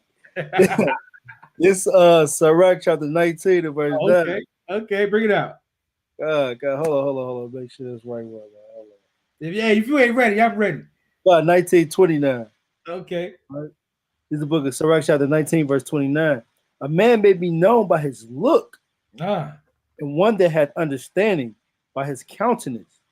When that goes for a woman too. Salaki, hold on. That goes for a woman too. You're known by your look. And if your man is in the truth and is telling you to look like a whore, that man's a whore. Yeah. He in the truth. Read it again, bro. The book of Sirach again, chapter 19 and verse 29. A man may be known by his look, and one that had understanding by his countenance when thou meetest him. Verse 30. A man's attire, excessive laughter, and gait show what he is. Yep, and that goes into the. You should have held that to the end of that verse that we was reading. But yeah, that goes into that. What you about to say? Now you muted. You muted yourself. You muted yourself. Con, they were saying you could dress like a whore, but you gonna be known as a whore. Right? Hey, let me get the precept for you because this is the precept you really wanted. Sirach chapter 26 and verse 9. God. The whoredom of a woman may be known in her haughty looks and eyelids. Facts. You know what I'm saying? How she look? How she looking? Them eyelashes that be flashing.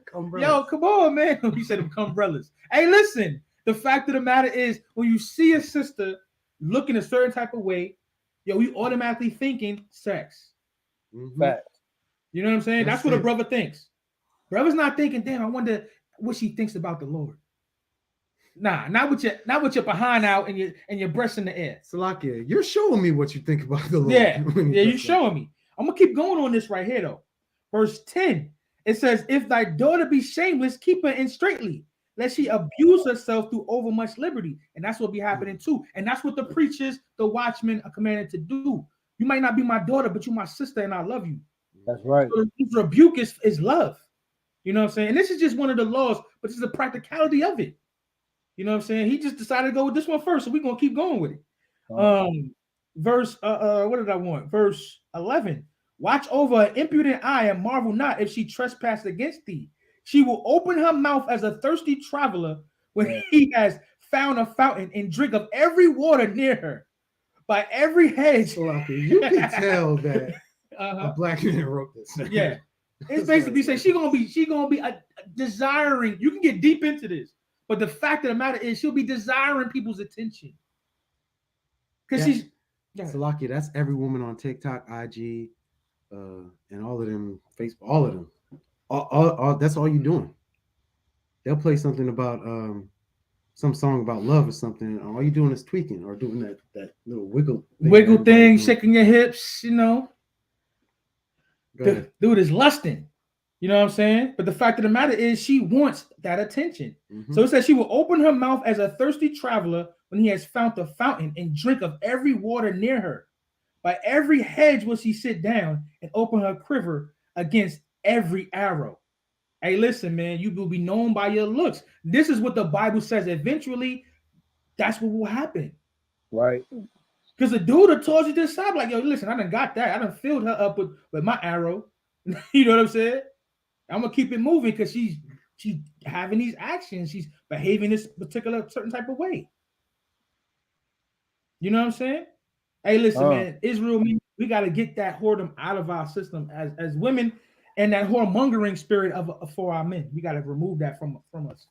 Hey, put the what Kodash put up. Now I got to see Leviticus 19. Let's get that.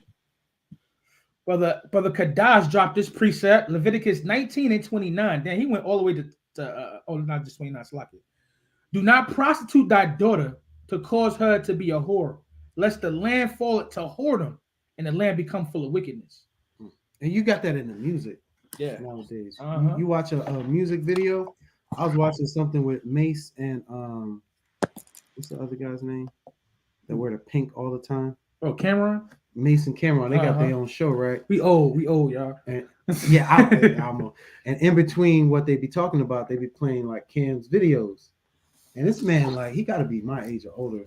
He got all these young girls, like, they only wearing bikinis. That's it. Like, and you got a daughter. So when your daughter looks at you, oh, my dad is cool, my dad likes this, I'm gonna do that. I want to be that girl that gets that attention. And now you just cause your daughter to be a whore because she thinks it's cool because that's what you're teaching. You know? And when we put our energy behind these rappers, that's you basically you doing that too. I don't even listen to rap music anymore. Oh man, I really don't either. I can't. Every once in a while, I can't front.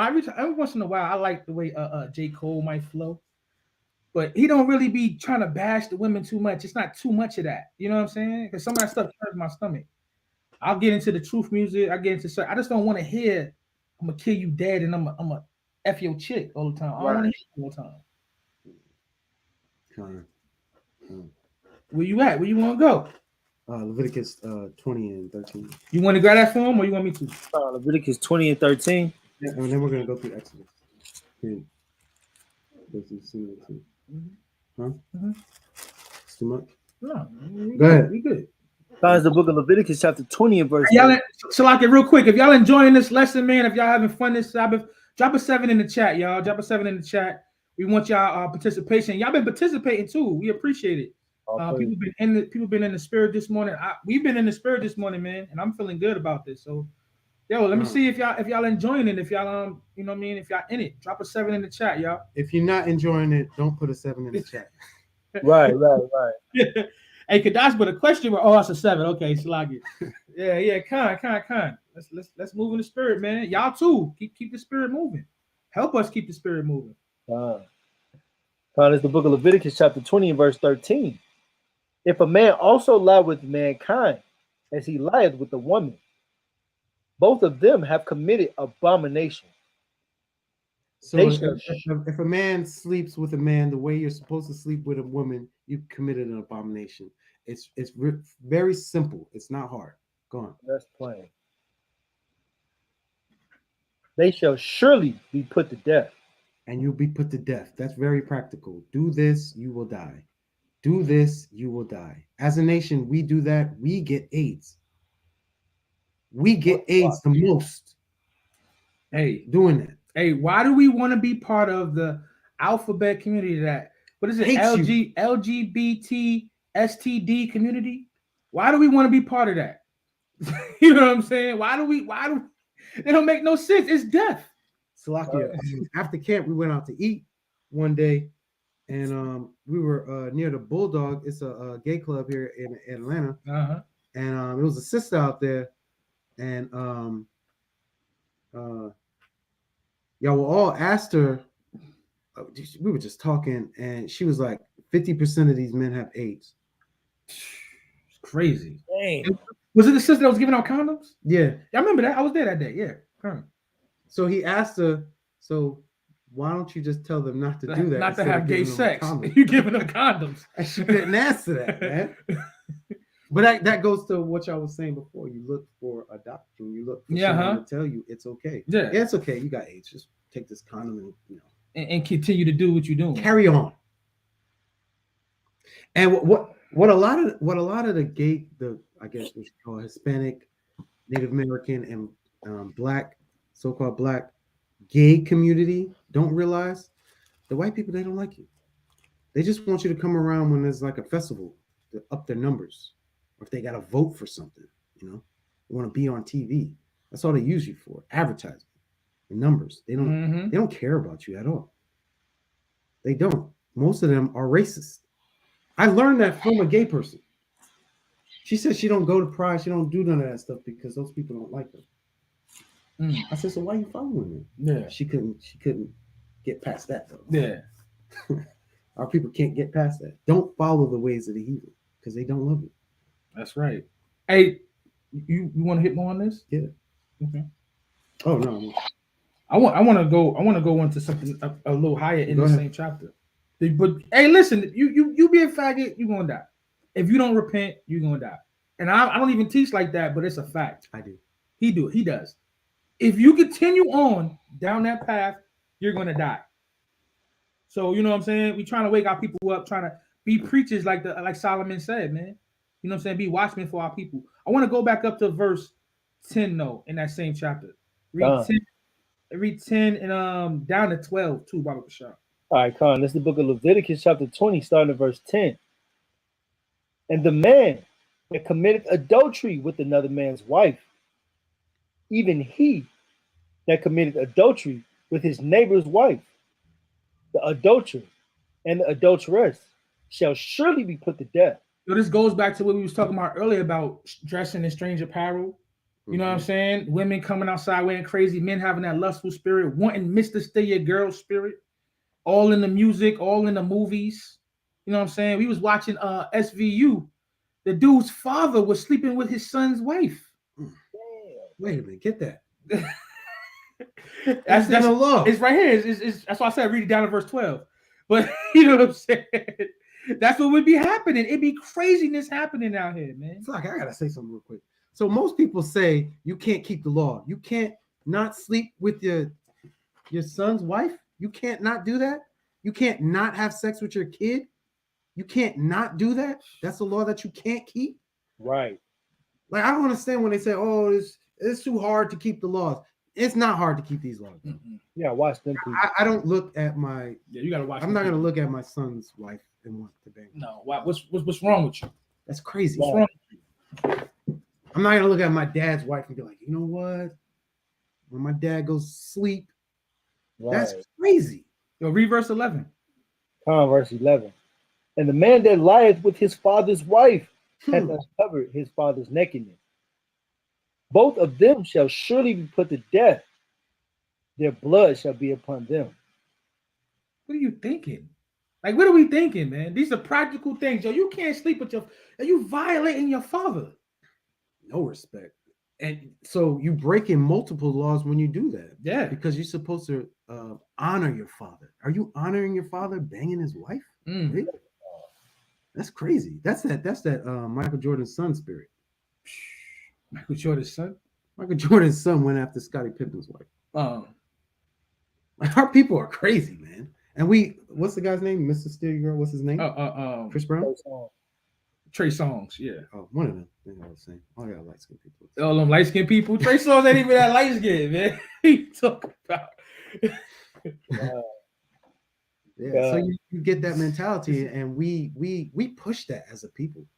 I'm gonna steal your girl. So what'd you say his name was? Trey Songz? How does he have friends? I'm not that dude's friend. I'm not gonna be your friend. My wife cannot be around you. Nope. Mr. Steal Your Girl? Nah, bro. You can't come around me. Like, he should have no friends, literally. Hey, Salaki, I got a story, right? Because I was a singer-songwriter, right? I know somebody, right, who did background for him, right? They did background for him. Like, after the show, the after party joint, right? Like, everybody get their girl. And they say dude came up and took dude girl. Oh man, you got it warm for me already, man. Appreciate it. Put his arm around and walked off with it. And she walked off with him. Yeah, you know she did. What does it say about that? Which one? They will both be put to death. Oh, they will both be put to death. That's right. That's crazy, though. That's crazy. Let me read this scripture that this precept that Tuabia just dropped. Book of Proverbs, chapter 6, in verse 32. But whoso committeth adultery with a woman lacketh understanding. He that doeth it destroyeth his own soul. Right. Man. You destroyed your soul. You destroyed 2 households. Our people don't have any kind of love for each other. So when you break a commandment, trust and believe you're breaking more than one commandment. That's why the Bible says that. Because you're not loving your brother by having sex with his wife. He's broke another commandment. Like, we got to understand is they're built on top of each other. It's called a safeguard. Keep the cheat code so you don't lose. Mr. Steal Your Girl is a loser, bro. That mentality is a losing mentality. It's not a winning mentality at all. It pretty much sounds disgusting to me. I'm with my wife. 3 hours later, you're with her. Ugh. Well, I got the same question, bro. Because they don't believe in the Most High God. Straight up. I have the same question. Why will my woman or a woman allow themselves to be whored out? Or even be in a situation where there's any vision of evil, or what's the word? It says perception of evil. But what does the Bible say? It says to stay away from all appearances of evil. I could not get that, but that's it. It tells you that. The cheat. Oh, I keep picking this up because I don't want to. You want to ruin my Bible? Here, you want a Bible? Here, I got 3, 4, 5. The cheat code tells you everything. All the law, it tells you everything. Don't do that. No, don't do that. You don't have to have that old man on the corner. No, don't do that. The Bible tells you that all the time. Wear your fringes. So your fringes can tell you too. Go ahead. Read verse 12. Verse 12.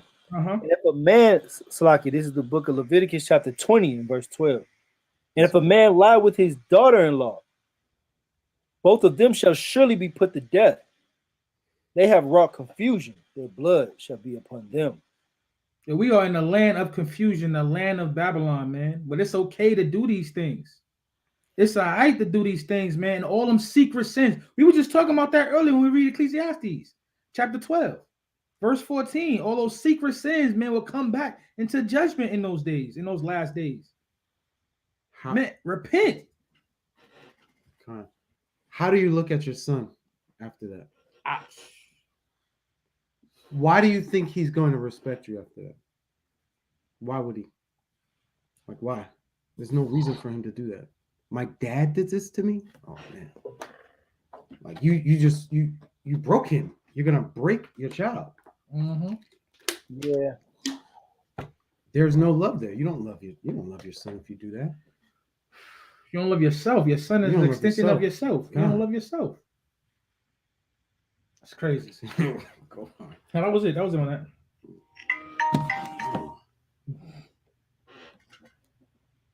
What you got next? Let's go to Exodus 20. Unless you got something else. No, go ahead.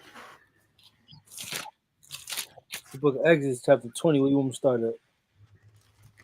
Just just go through the commandments. Let's start at verse 3. This is the book of Exodus, chapter 20, and verse 3. Thou shalt have no other gods before me. Thou shalt have no other gods before me. Who's the first God that was placed before him? Well, there's been many. But what is one of the gods that were put before our people? Somebody put it in the chat real quick. Y'all know? Ask that question again, I don't want. Read it again. It's the book of Exodus, chapter 20, and verse 3. Thou shalt not have other gods before me. So this is a famous God that was put for our people. Does anybody know who I'm talking about? Jesus. Cedro Borges. Wow. You know, the Borges family is called the first crime family. That's one of the first laws. You want to know why they called the first crime family? Because they had, what is his name? Cedro? Caesar? Painted as the image of Christ. You just broke the commandment right there. And they had that place so that all the torment they did to the Jews, your God did that. Because you had that Pope Pius II, I think it was, who commissioned that. You know, it's crazy too, because that's in the Apocrypha. God. So why are we doing that? And then we put him on a cross, you know, put on your neck, whatever. He's in all the churches. It's in your mommy's house doing the Baphomet sign. Mm-hmm. Yeah, it's crazy. Why are we doing that? So I could talk about 613 laws, but we can't even keep the 10. We can't. And you have pastors talking about you don't have to keep the 10. You can't keep 10 laws, but you live in America that tells you can't cross the street unless you walk down a certain line. You don't mind when they give you a jaywalking ticket. Y'all not, oh, I can't do this. You're going to say, all right, I'm not going to do it next time. So this cop doesn't give me a ticket or arrest me or shoot me or something. Mm-hmm. I'm not going to run a red light or keep speeding down a block 100 miles an hour. You know what I'm saying? The speed limit is 65. There's over like 55,000 laws in America. Y'all don't know that? Lucky. And they change all the time. All the time, constantly. To fit whatever narrative they want it to fit. And nobody has a problem with that. But when you see the men of the Lord on the street, first thing you say, oh, I can't keep those laws. There's too many laws. It's too hard. Nobody can do that. Nobody cannot sleep with their daughter-in-law.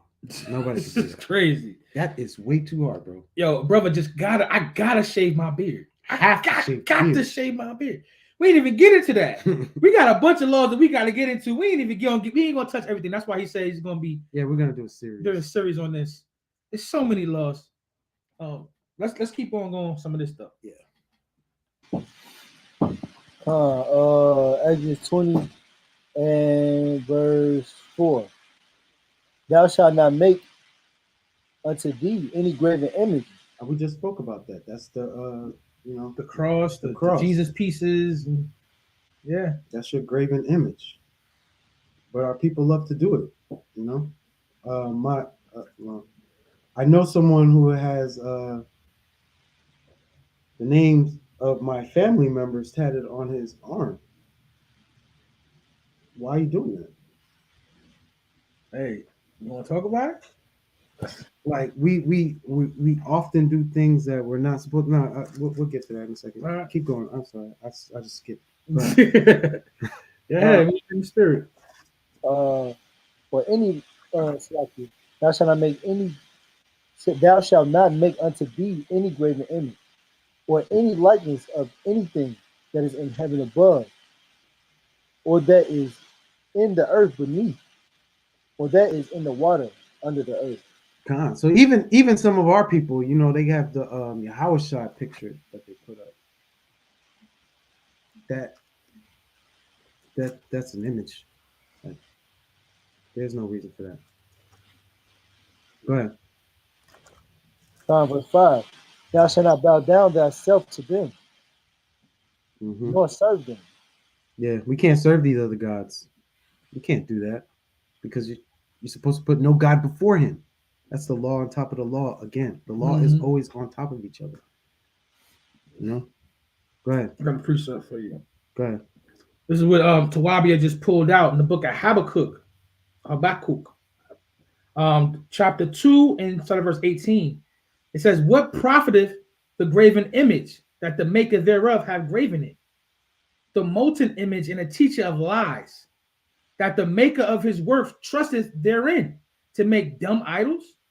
Woe unto him that saith to the wood, awake, to the dumb stone, arise. It shall teach. Well, you want to start from the top? Start from the top. Okay, verse 18, Habakkuk, chapter 2 and verse 18. What profiteth the graven image? What are you going to get out of that?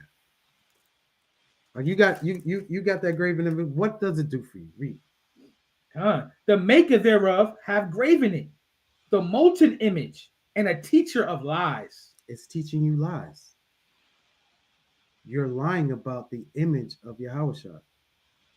You're lying about not only the physical image, but the spiritual image of him. People have an image of Jesus Christ coming to hug and kiss their babies. You're teaching them lies, bro. Go ahead. That the maker of his work trusteth therein to make dumb idols. To make a dumb idol. These idols are dumb. There's no law behind them. Nothing substantial behind it. Read on. Verse 19. Woe unto him. Destruction unto him. That saith to the wood, awake. I want this thing to awake. Read on. To the Muslims. To the dumb stone. What is it? To the dumb stone. You know, these people go and they walk around this thing and they kiss it. Yeah. They kiss a rock. You know, they got STDs on the thing. You know what I'm saying? That's crazy. But what is it? A dumb stone. Go ahead. Arise, it shall teach. It's not going to teach. No. It's not going to teach. It's not. I mean, we can keep going, but that's the point, man. Destruction unto you that trusteth into these things, man. Word up. Did he come back? I don't know, but we can keep reading. Where was we at? 5. Exodus chapter. Oh, yeah, you got to unmute yourself. Go ahead. Hey, mute yourself when you're not talking because you got a little feedback. Take on it. These are Exodus 20, right? Exodus 20. Exodus 20, what was we at? 5 or 6? 6. All right, cut. Let me see. No, I was still in 5. Yeah, let's get 5, man. It's important. This is the book of Exodus, chapter 20, verse 5. Thou shalt not bow down thyself unto them. So understand this real quick. Right after the end of verse 4, you see a colon. It's going to explain itself. Listen, I got an ephod on me right now. This could be considered a graven image, right? But the fact is, you can't bow yourself down to anything. The Most High God told us to make these. Told us to make an ephod. Told us to make certain things. You know what I'm saying? But you cannot bow yourself down to pray or to worship to any idols. And that's what this scripture right here is talking about, guys. For I, the Lord, thy God, am jealous, God, visiting the iniquities of the fathers upon the children, unto the 3rd and 4th generation of them that hate me,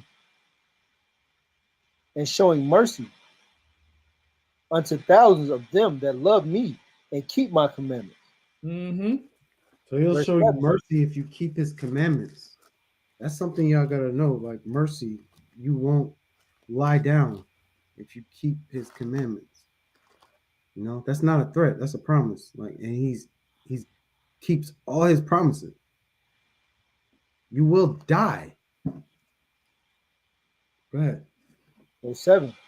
Thou shalt not take the name of the Lord thy God in vain, for the Lord will not hold him guiltless that taketh his name in vain.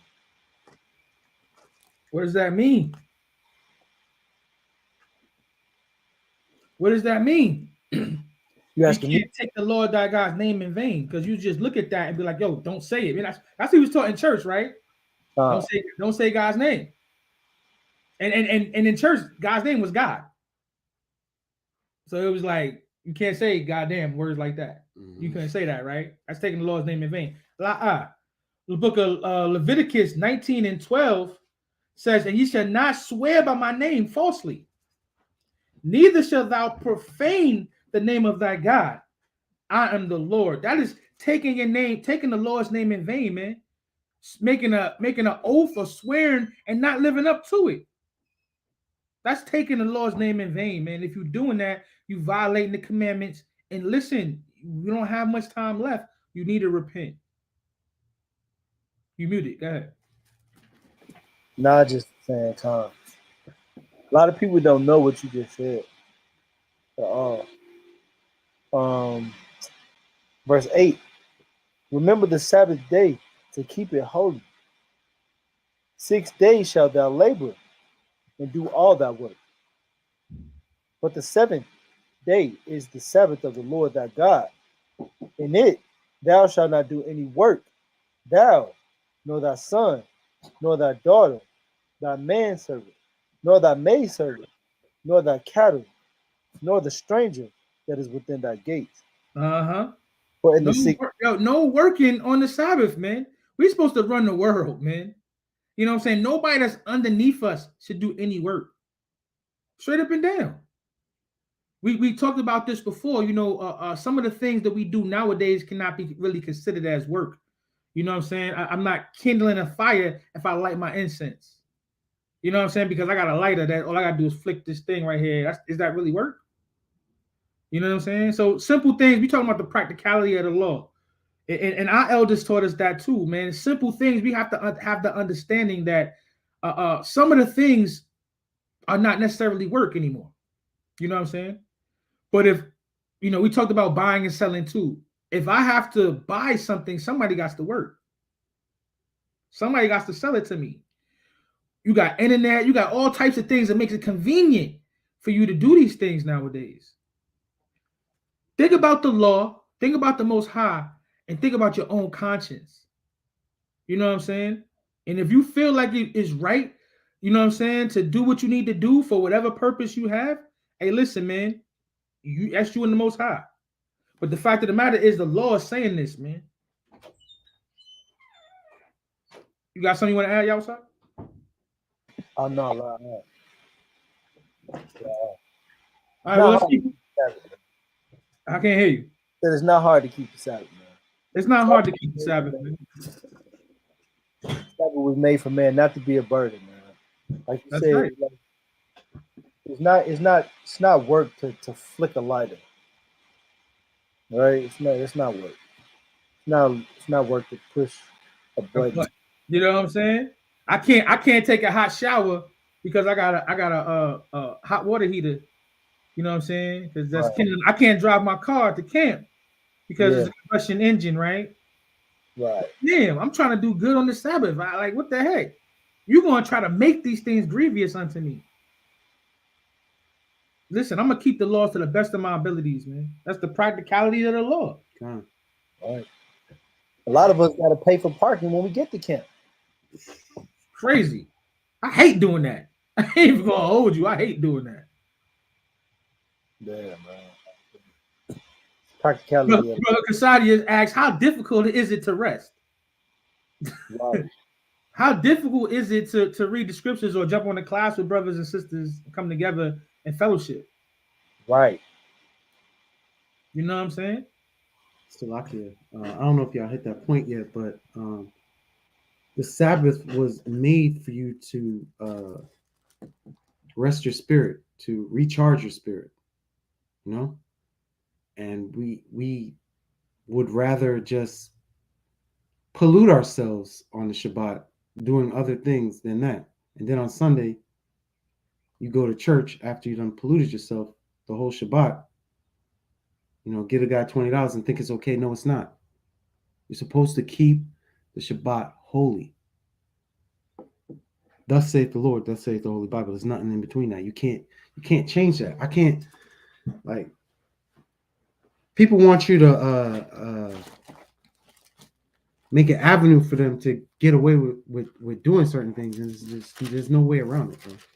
Like, the Most High gave you a day to relax, enjoy your family, learn, you know, get closer to Him, and you don't want to do that. You rather go to the movies or something.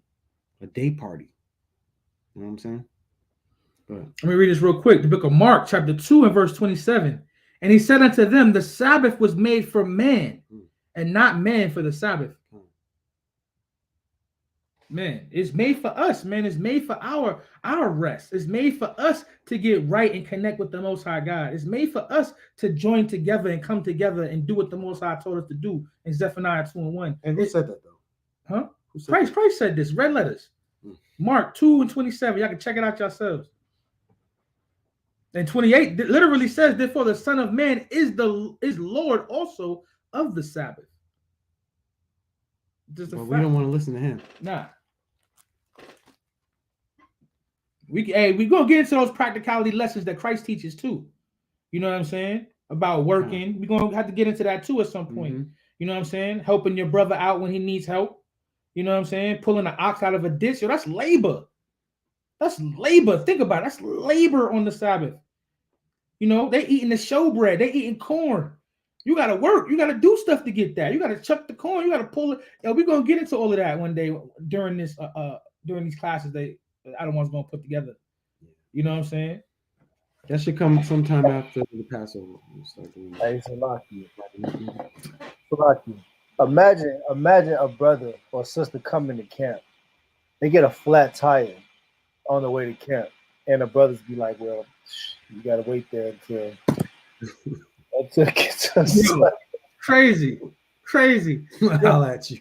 I had a brother tell me one time, "Yo, you carrying this water, this thing of water and ice and everything to camp for brothers that's hot. You know what I'm saying? You carrying a burden on the Sabbath, brother. You can't be doing that." It's get brothers dying of thirst and falling out in the hot Georgia sun. Forget all that. Yeah, right. Brother carrying a cooler with ice and water so brothers don't pass out. That's crazy. Let's make it in a burden. Yeah, that's crazy. It's good to do well on the Sabbath. We'll pass that water out to people who need it, like the homeless people. So you also ministering. You know what I'm saying? So, people will look for a reason to shoot at the men of the Lord all the time. They're gonna throw some kind of dart, something. Hey, you're something. Let's keep going, man, if you don't mind. I'm gonna pick up at verse 6. No, I was done with that. Nah, I think you was like at verse 11, 10 or 11. All right, come. Verse 11. This is the book of Exodus, chapter 20, verse 11. For in 6 days the Lord made heaven and earth, the sea, and all that in them, and rested on the 7th day. Wherefore the Lord blessed the Sabbath day and hallowed it. Verse 12. Honor thy father and thy mother, and thy days may be long upon the land which the Lord thy God giveth thee. So you always supposed to honor your parents. Some people don't honor their parents, Shut up, mom. Or they look at their dad like he's a deadbeat dad. That's not us most of the time. Not me. My mom smacked the brakes out of him. What? Or they look at their dad like they're a deadbeat dad if their dad doesn't live with them. Sometimes there's a reason why your dad doesn't live with you. It's not always he was a bad person. My father wasn't a bad person. Sometimes, I don't know, didn't work out. So, don't hate your father because he's not in the home anymore. If you find your father, go make a relationship with him if that's possible. Your mom, like some people have Edomite moms. I'm not going to tell you not to honor your mother. That's your mother. You're supposed to honor your mother. Yep. There's no way around that. You have to honor your mother. I got to appreciate some people don't want to honor their parents. You muted yourself. Let me drop this precept real quick, and I'm pretty sure your point's still valid. I don't know what happened. Go ahead. Oh, no, I said some people don't want to honor, they disrespect their parents just because they got strung out on drugs. But that they don't say honor your mother and your father unless. No, they say honor your mother and your father no matter what. And that's the first commandment with promise. Like that's all I want to say. I'm going to read this real quick. The book of Sirach, chapter 3. I'm going to start at verse 1. Read a couple verses of this. It says, hear me, your father, O children, and do thereafter that ye may be safe. For the Lord has given the father honor over the children, and hath confirmed the authority of the mother over the sons. Whoso honoreth his father maketh an atonement for his sins. Y'all, I'm going to read that again. Whoso honoreth his father maketh an atonement for his sins. Yo, when you read into this, right, out of these 10 commandments, this is really the first commandment that with a blessing. You know what I'm saying? Verse 12, I'm read it says 20 and 12 again. Honor thy father and thy mother, that thy days may be long upon the land. So, yo, listen, you can live long life and you can cover sins. Honoring your parents. Just doing what you're supposed to be doing anyway. You said 17 and 4? 15 and 4. Matthew 15 and 4. I'm going to read verse 4. And he that honoreth his mother is as one that layeth up treasures. Man, he that honoreth his mother is one that layeth up treasures. All the children, man, need to hear that. Because we got some crazy children nowadays that becoming our oppressors.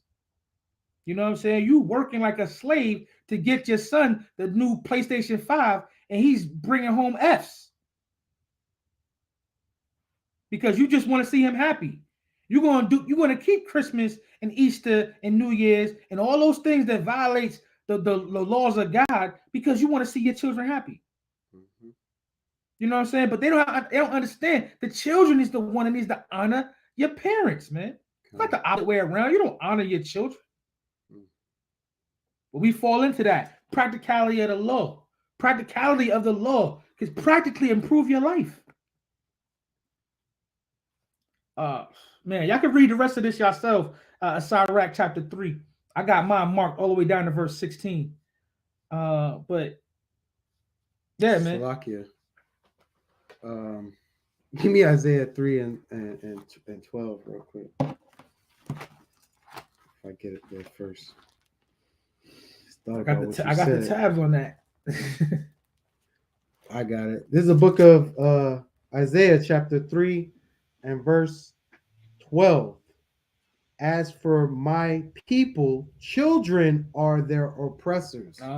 You're being oppressed by your kids if you're saying to yourself, I'm just doing it for the kids. Right. Now you're making the kid oppress you. I'm just doing, Christmas for the kids. Well, the Most High told you not to put that Christmas tree in your house. What do you mean for the kids? Where does that come into play? It doesn't say you can put the Christmas tree if you have kids. It doesn't say that. It doesn't at all. You're supposed to teach them from young so they can grow up doing what you do. Not, I'm going to do this for the kids. No, forget that. The kids need to do what you're doing. Plain and simple.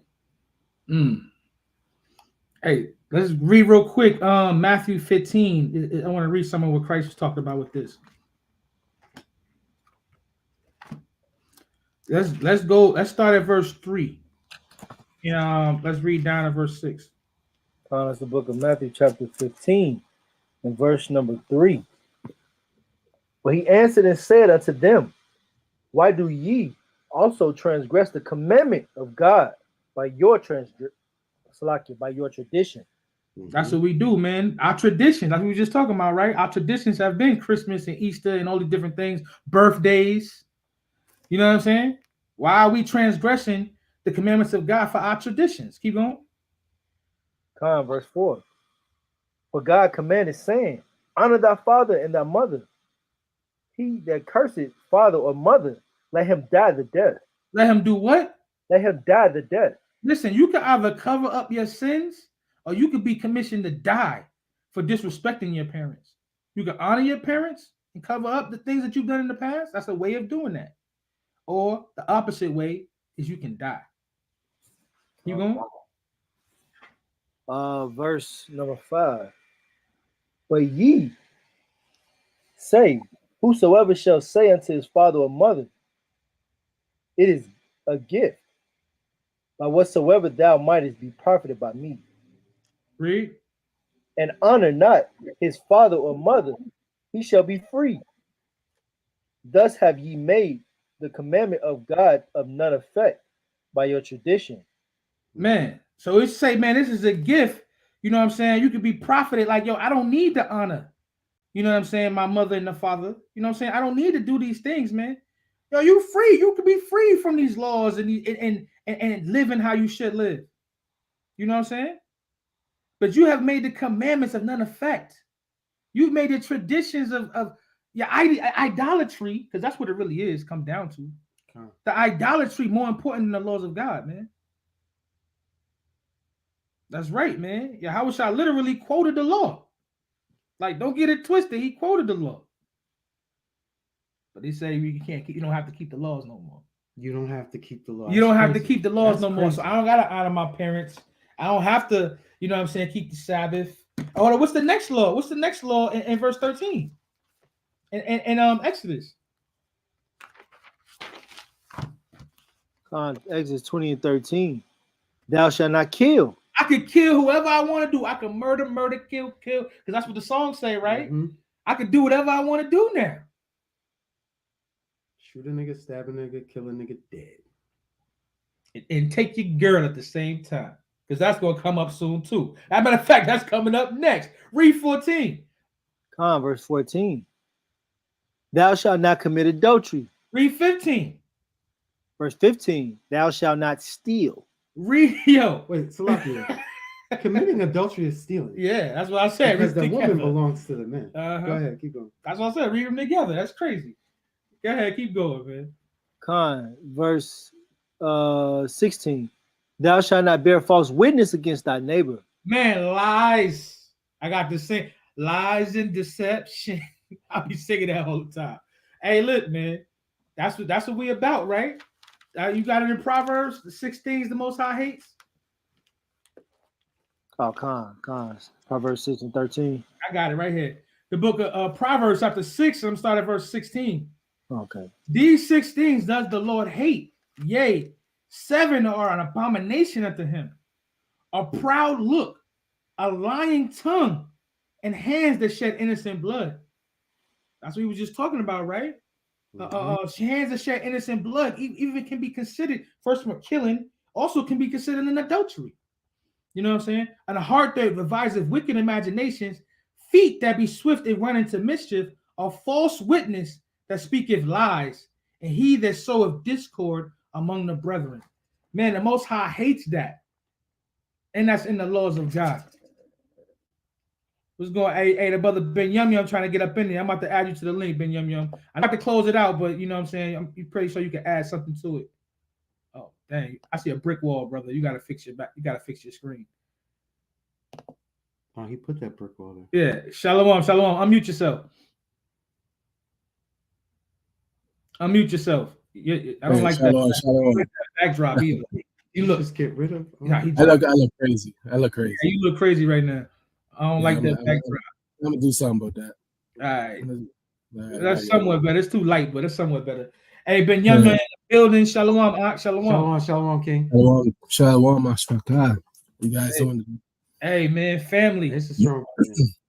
Hey, brother Yawasab had to go, man. All praises. Hey, pray for that brother too, man. Let's keep some prayers for that brother Yawasab, man. Hope you feeling better. Said Miss Joanne is not feeling good.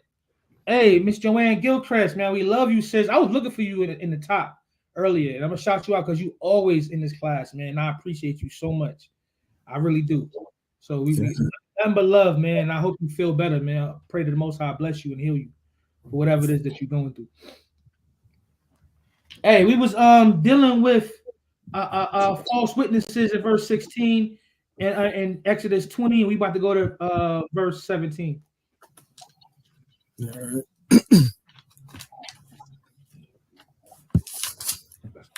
All right. Slakia. You said 17? Exodus 20 and 17. There's a book of Exodus, chapter 20, verse 17. Thou shalt not cover thy neighbor's house. Thou shalt not cover, thou shalt not covet thy neighbor's wife, nor his manservant, nor his maidservant, nor his ox, nor his ass, nor anything that is thy neighbor's. Yo, why are you being jealous? Because that's where it stems from, right? You being jealous. Why are you being jealous and you want what somebody else has? You know what I'm saying? If it's yours, it's yours. You don't need to be concerned about anybody else. You know what I'm saying? Yo, truthfully, a lot of sisters have that spirit. You know what I'm saying? Brothers have that spirit. Brothers be having that spirit, yeah. Especially in Israel, a lot, you know, people get jealous of whoever's the popular teacher or, you know, things of that nature. That's true. You know, sometimes there's a righteous jealousy. Yeah, there is. It can be. It's a very good lesson. Because you want to be a better teacher, and that's very understandable. But some people you're just jealous of what this brother has. Like, all right, he's able to have 2 wives in order, you know, or he has his financial situation in order, you know. We can't be jealous of what we have. We gotta love what we have. Be jealous of it. That's right. Yeah, like you worried about wanting what he has, and you're not thinking about the treasure that the Most High gave you. The Most High gave you a beautiful wife and kids that love you. Why don't you just be happy with that? Or a husband that loves you. Or a husband that loves you. Yeah. It's a lot. This guy who teaches so well, but your husband's at home. Have him teach you something. Go ahead. So I mean, we covered a lot. Like Jay covets a lot, and a lot of that is due to slothfulness as well, because they too lazy to do what that brother did to get what he has, or she's too lazy to do what that sister got, you know, or to get what that sister got, or whatever. And we start to have a wandering eye, you know, for other people's success, but like we said, like you guys said earlier in the show with Joshua 1:8, right? We have to do these laws, statutes, commandments, and that's when, you know, and meditate and walk in them, and that's when we will have that success. So why you worrying about what other people got, right? Hey man, this is service, bro. This ain't a show. This is service. It's a class. This is service, man. It's definitely not a show. We ain't putting on no show for nobody. You know what I'm saying? I know what you mean. I know what you mean. But I just want to let everybody know, man, this is Sabbath morning service, Sabbath morning class, however you want to look at that. You know what I'm saying? But yeah, the point still was made that But Yum was trying to make. Okay. Man, where you want to go? You know, while we figuring that out, you know, I didn't get a precept real quick. Why got a precept? You got next. Why we got a precept that I want to read real quick? Psalms 3. It says, I'm gonna read it first from verse 2. It says, the wicked in his pride does persecute the poor. Let them be taken in devices that they have imagined. For the wicked boasteth in his heart's desire, and blesseth the covetous, whom the Lord abhorreth. So the Most High hates the covetous. But for the wicked, you know what I'm saying? They happy in having that. They happy in wanting to be Mr. Steal Your Girl or taking what you have. They comfort in that. I do kick doors, running people's cribs. You know what I'm saying? Like, that was the thing growing up. Like, and you know, the Most High, Yahweh, the Most High way brought me out of that's crazy nonsense. But you know, he abhors that. That's a hate or a strong disgust. Go ahead, Benjamin. Just to touch on the point I was making, you know, our people, we like to watch each other and basically covet after things that others have done, but they're not willing to put in the work. So I'm going to Ecclesiastes 9 and 10, where it says, whatsoever thy hand findeth to do, do with all thy might. For there is no work, nor device, nor knowledge, nor wisdom in the grave, whither thou goest. So these you can't do the law, statutes, and commandments when you die, right? Once your time's up, your time's up. So why are you wasting your time coveting after people where the scriptures already showed you how you would get that success? So we have to strive doing these laws, strive doing these commandments, keeping these feasts, doing the things that show that we love the Most High. Point blank, period. Right? Now you.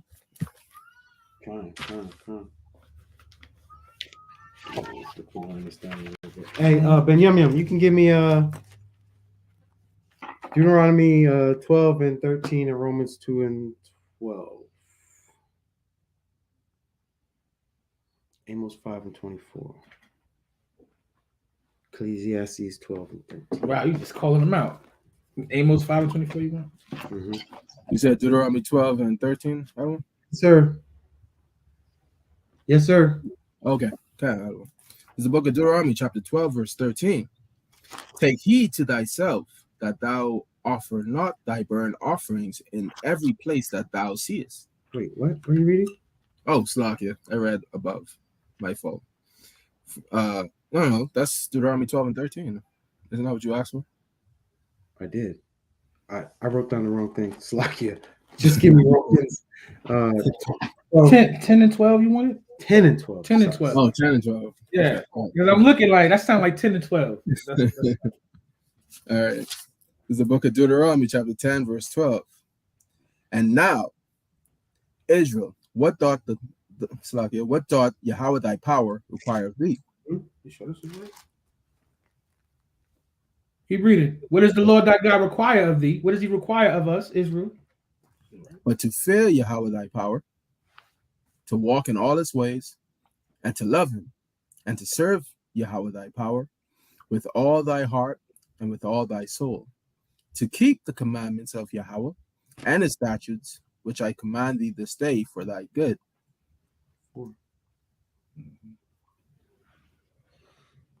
Huh. Read it again. I know that verse by heart, man. Because listen, man. This is what we have to do. Start it over again. This is the book of Deuteronomy, chapter 10, verse 12. And now, Israel, what doth Yahweh thy power require of thee? But to fear Yahweh thy power, to walk in all his ways, and to love him. Keep the commandments. I'm sorry? Everything is keep the commandments. Fear the Lord thy God, keep the commandments. To walk in all his ways, keep the commandments. And to serve the Lord thy God. Keep the commandments. To love the Most High God, keep the commandments. And to serve the Most High God, keep the commandments. All of them is keep the commandments. Right. And if you didn't realize it by then, it goes into 13 to say, keep to keep the commandments of Yahweh and his statutes. Come on. Yeah. It's on top of each other. It's very simple. Keep the commandments. Amos. This is the book of Amos, chapter 5 and verse 24. But let judgment run down as waters, and the righteousness as a mighty stream. Have ye offered unto me? No, that's not what I wanted. That's what I asked you. Watch me read it. That's what I asked you. This is what you wanted. All right. Ecclesiastes 12 and 13. Let's get that. I wanted to read this when we were talking to that sister. When we first talked to her, the little girl. Oh, I can't. Up. Yeah. Oh, yeah. Because she went to the conclusion of the matter.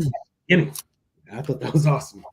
This is the book of Ecclesiastes, chapter 12, verse 13. Let us hear the conclusion of the whole matter. So when you're discussing the Bible, there's one conclusion. There's, I gave you a choice, get down or lay down, but there's one conclusion. Read that.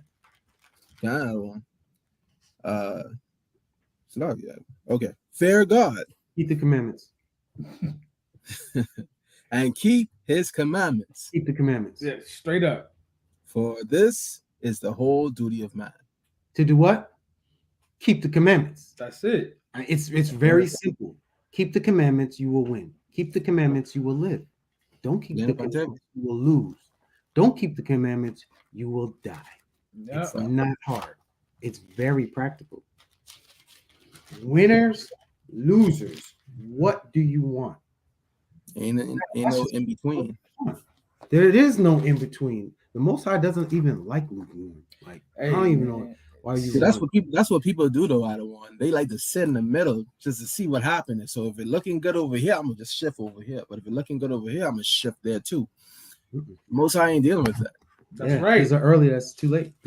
Hey, that's right. Right. You're trying to wait to see who's gonna win. You lost. Even Christ said, even though you guys healed and did works in my name, I knew you not. Depart from me, you works of iniquity. Mm-hmm. Right? That's those people right there waiting on the sidelines, waiting for the glory to come. And what's scary about that is all of us that do the work, like you're on a treadmill. You ever see a treadmill goes faster? Mm-hmm. But if you stop, you're gonna fall and hurt yourself, right? That's right. We have to keep going. Like there's no, I can get off this because you're gonna die. Right. Once you get in this truth, you gotta stay on this truth because you get off, you get lost. Facts. Get down or lay down. That's facts. That's facts. That lukewarm is Revelations 3, and you can start at 15 if you wanted to. I don't even want to read that right now. I want to read Revelations 14 and 12. Here is the patience of the saints. Here are they that keep the commandments of God and the faith of Mashiach Yahushua. Man, listen, we have to keep both because just the commandments alone won't do it because faith without works is dead, right? And works without faith is dead, right? So we got to have both. Faith in the works. That's it. One more precept, well, two more precepts. Work in faith. Revelations 22 and 14. Blessed are they that do his commandments. Tawabi just posted it. That's a great precept, bro. You're not at the end of the book, out of one? Huh? You're not at the end of the book? Man, ain't no pages. Ain't no more pages. That's crazy. I thought the law was done away with. That's crazy. Revelations 22 and 14. Blessed are they that do his commandments, that they may have rights to the tree of life. Go to the New Testament, though, because it might be something different. This is the New Testament. Well, then go to the last page. This is the last page. Wait a minute. Matter of fact, I could go to hold on. I got you. I could go to the end of the Old Testament. Let me give you that. The end of the Old Testament, Malachi chapter 4 and verse 4. Remember ye the law of Moses, my servant, which I commanded unto him in Horeb for all Israel, with the statutes and judgments. The end of the Old Testament. Ain't no more pages left in what we consider the Old Testament. You know what I mean? You can go into Baruch, you can go into the Apocrypha and see it too. Going to the end of the whole book. Once again, Revelation 22 and 14. Blessed are they that do his commandments, that they may have right to the tree of life, that they may enter through the gates into the city. For without are dogs and sorcerers and whoremongers and murderers and idolaters and whosoever loveth and maketh a lie. Dang, all the stuff we've been talking about. Everything we've been talking about. It's crazy. It's real simple. It should have said sodomites too.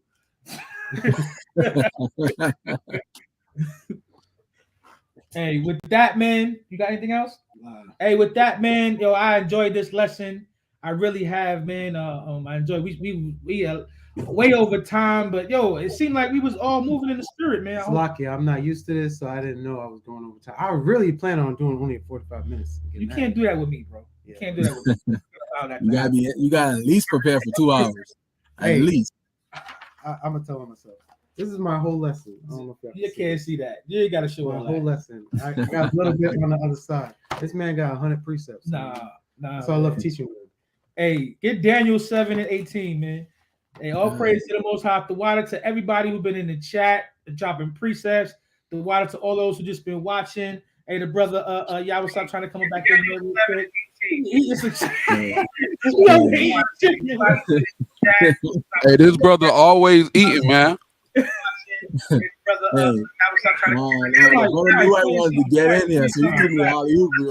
playing the YouTube. Hey, somebody playing. Yeah. You playing something? Cut the YouTube out. He did. Yeah. If you come back up, cut the YouTube out. It was too loud. But yeah, man. You muted it.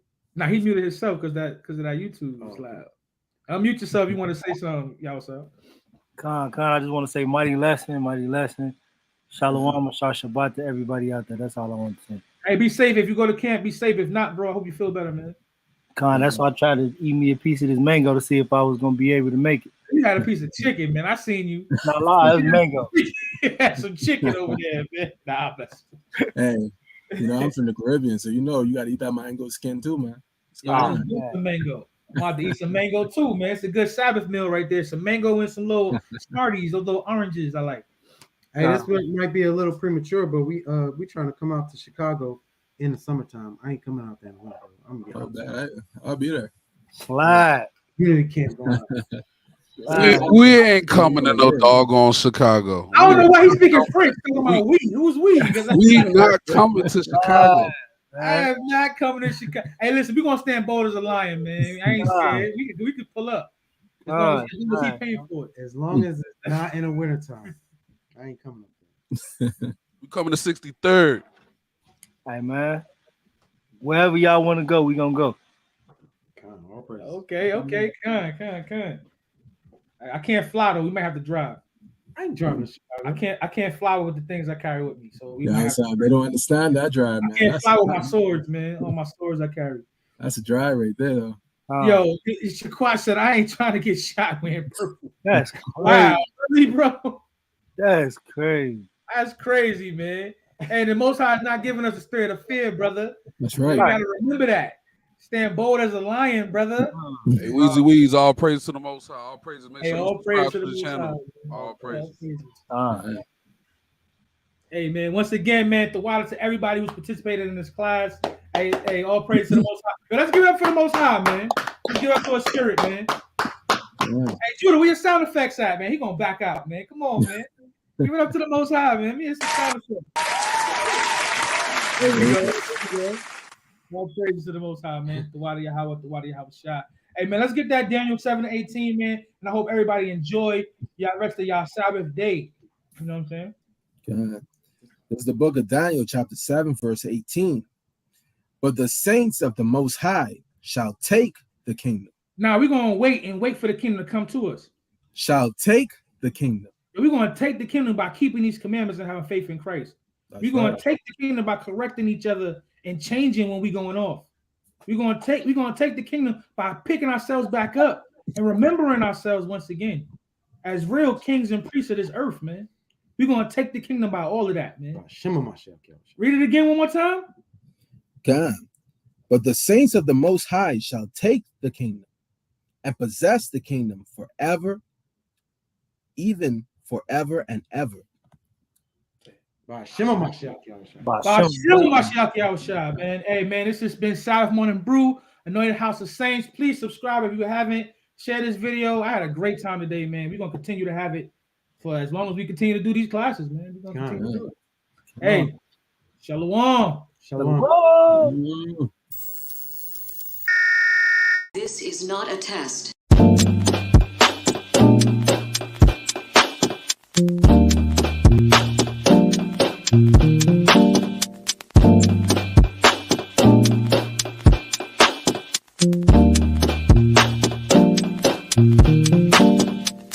Black skin, black sauce, black Jesus, black music, black skin, black sauce, black Jesus, black music, black skin.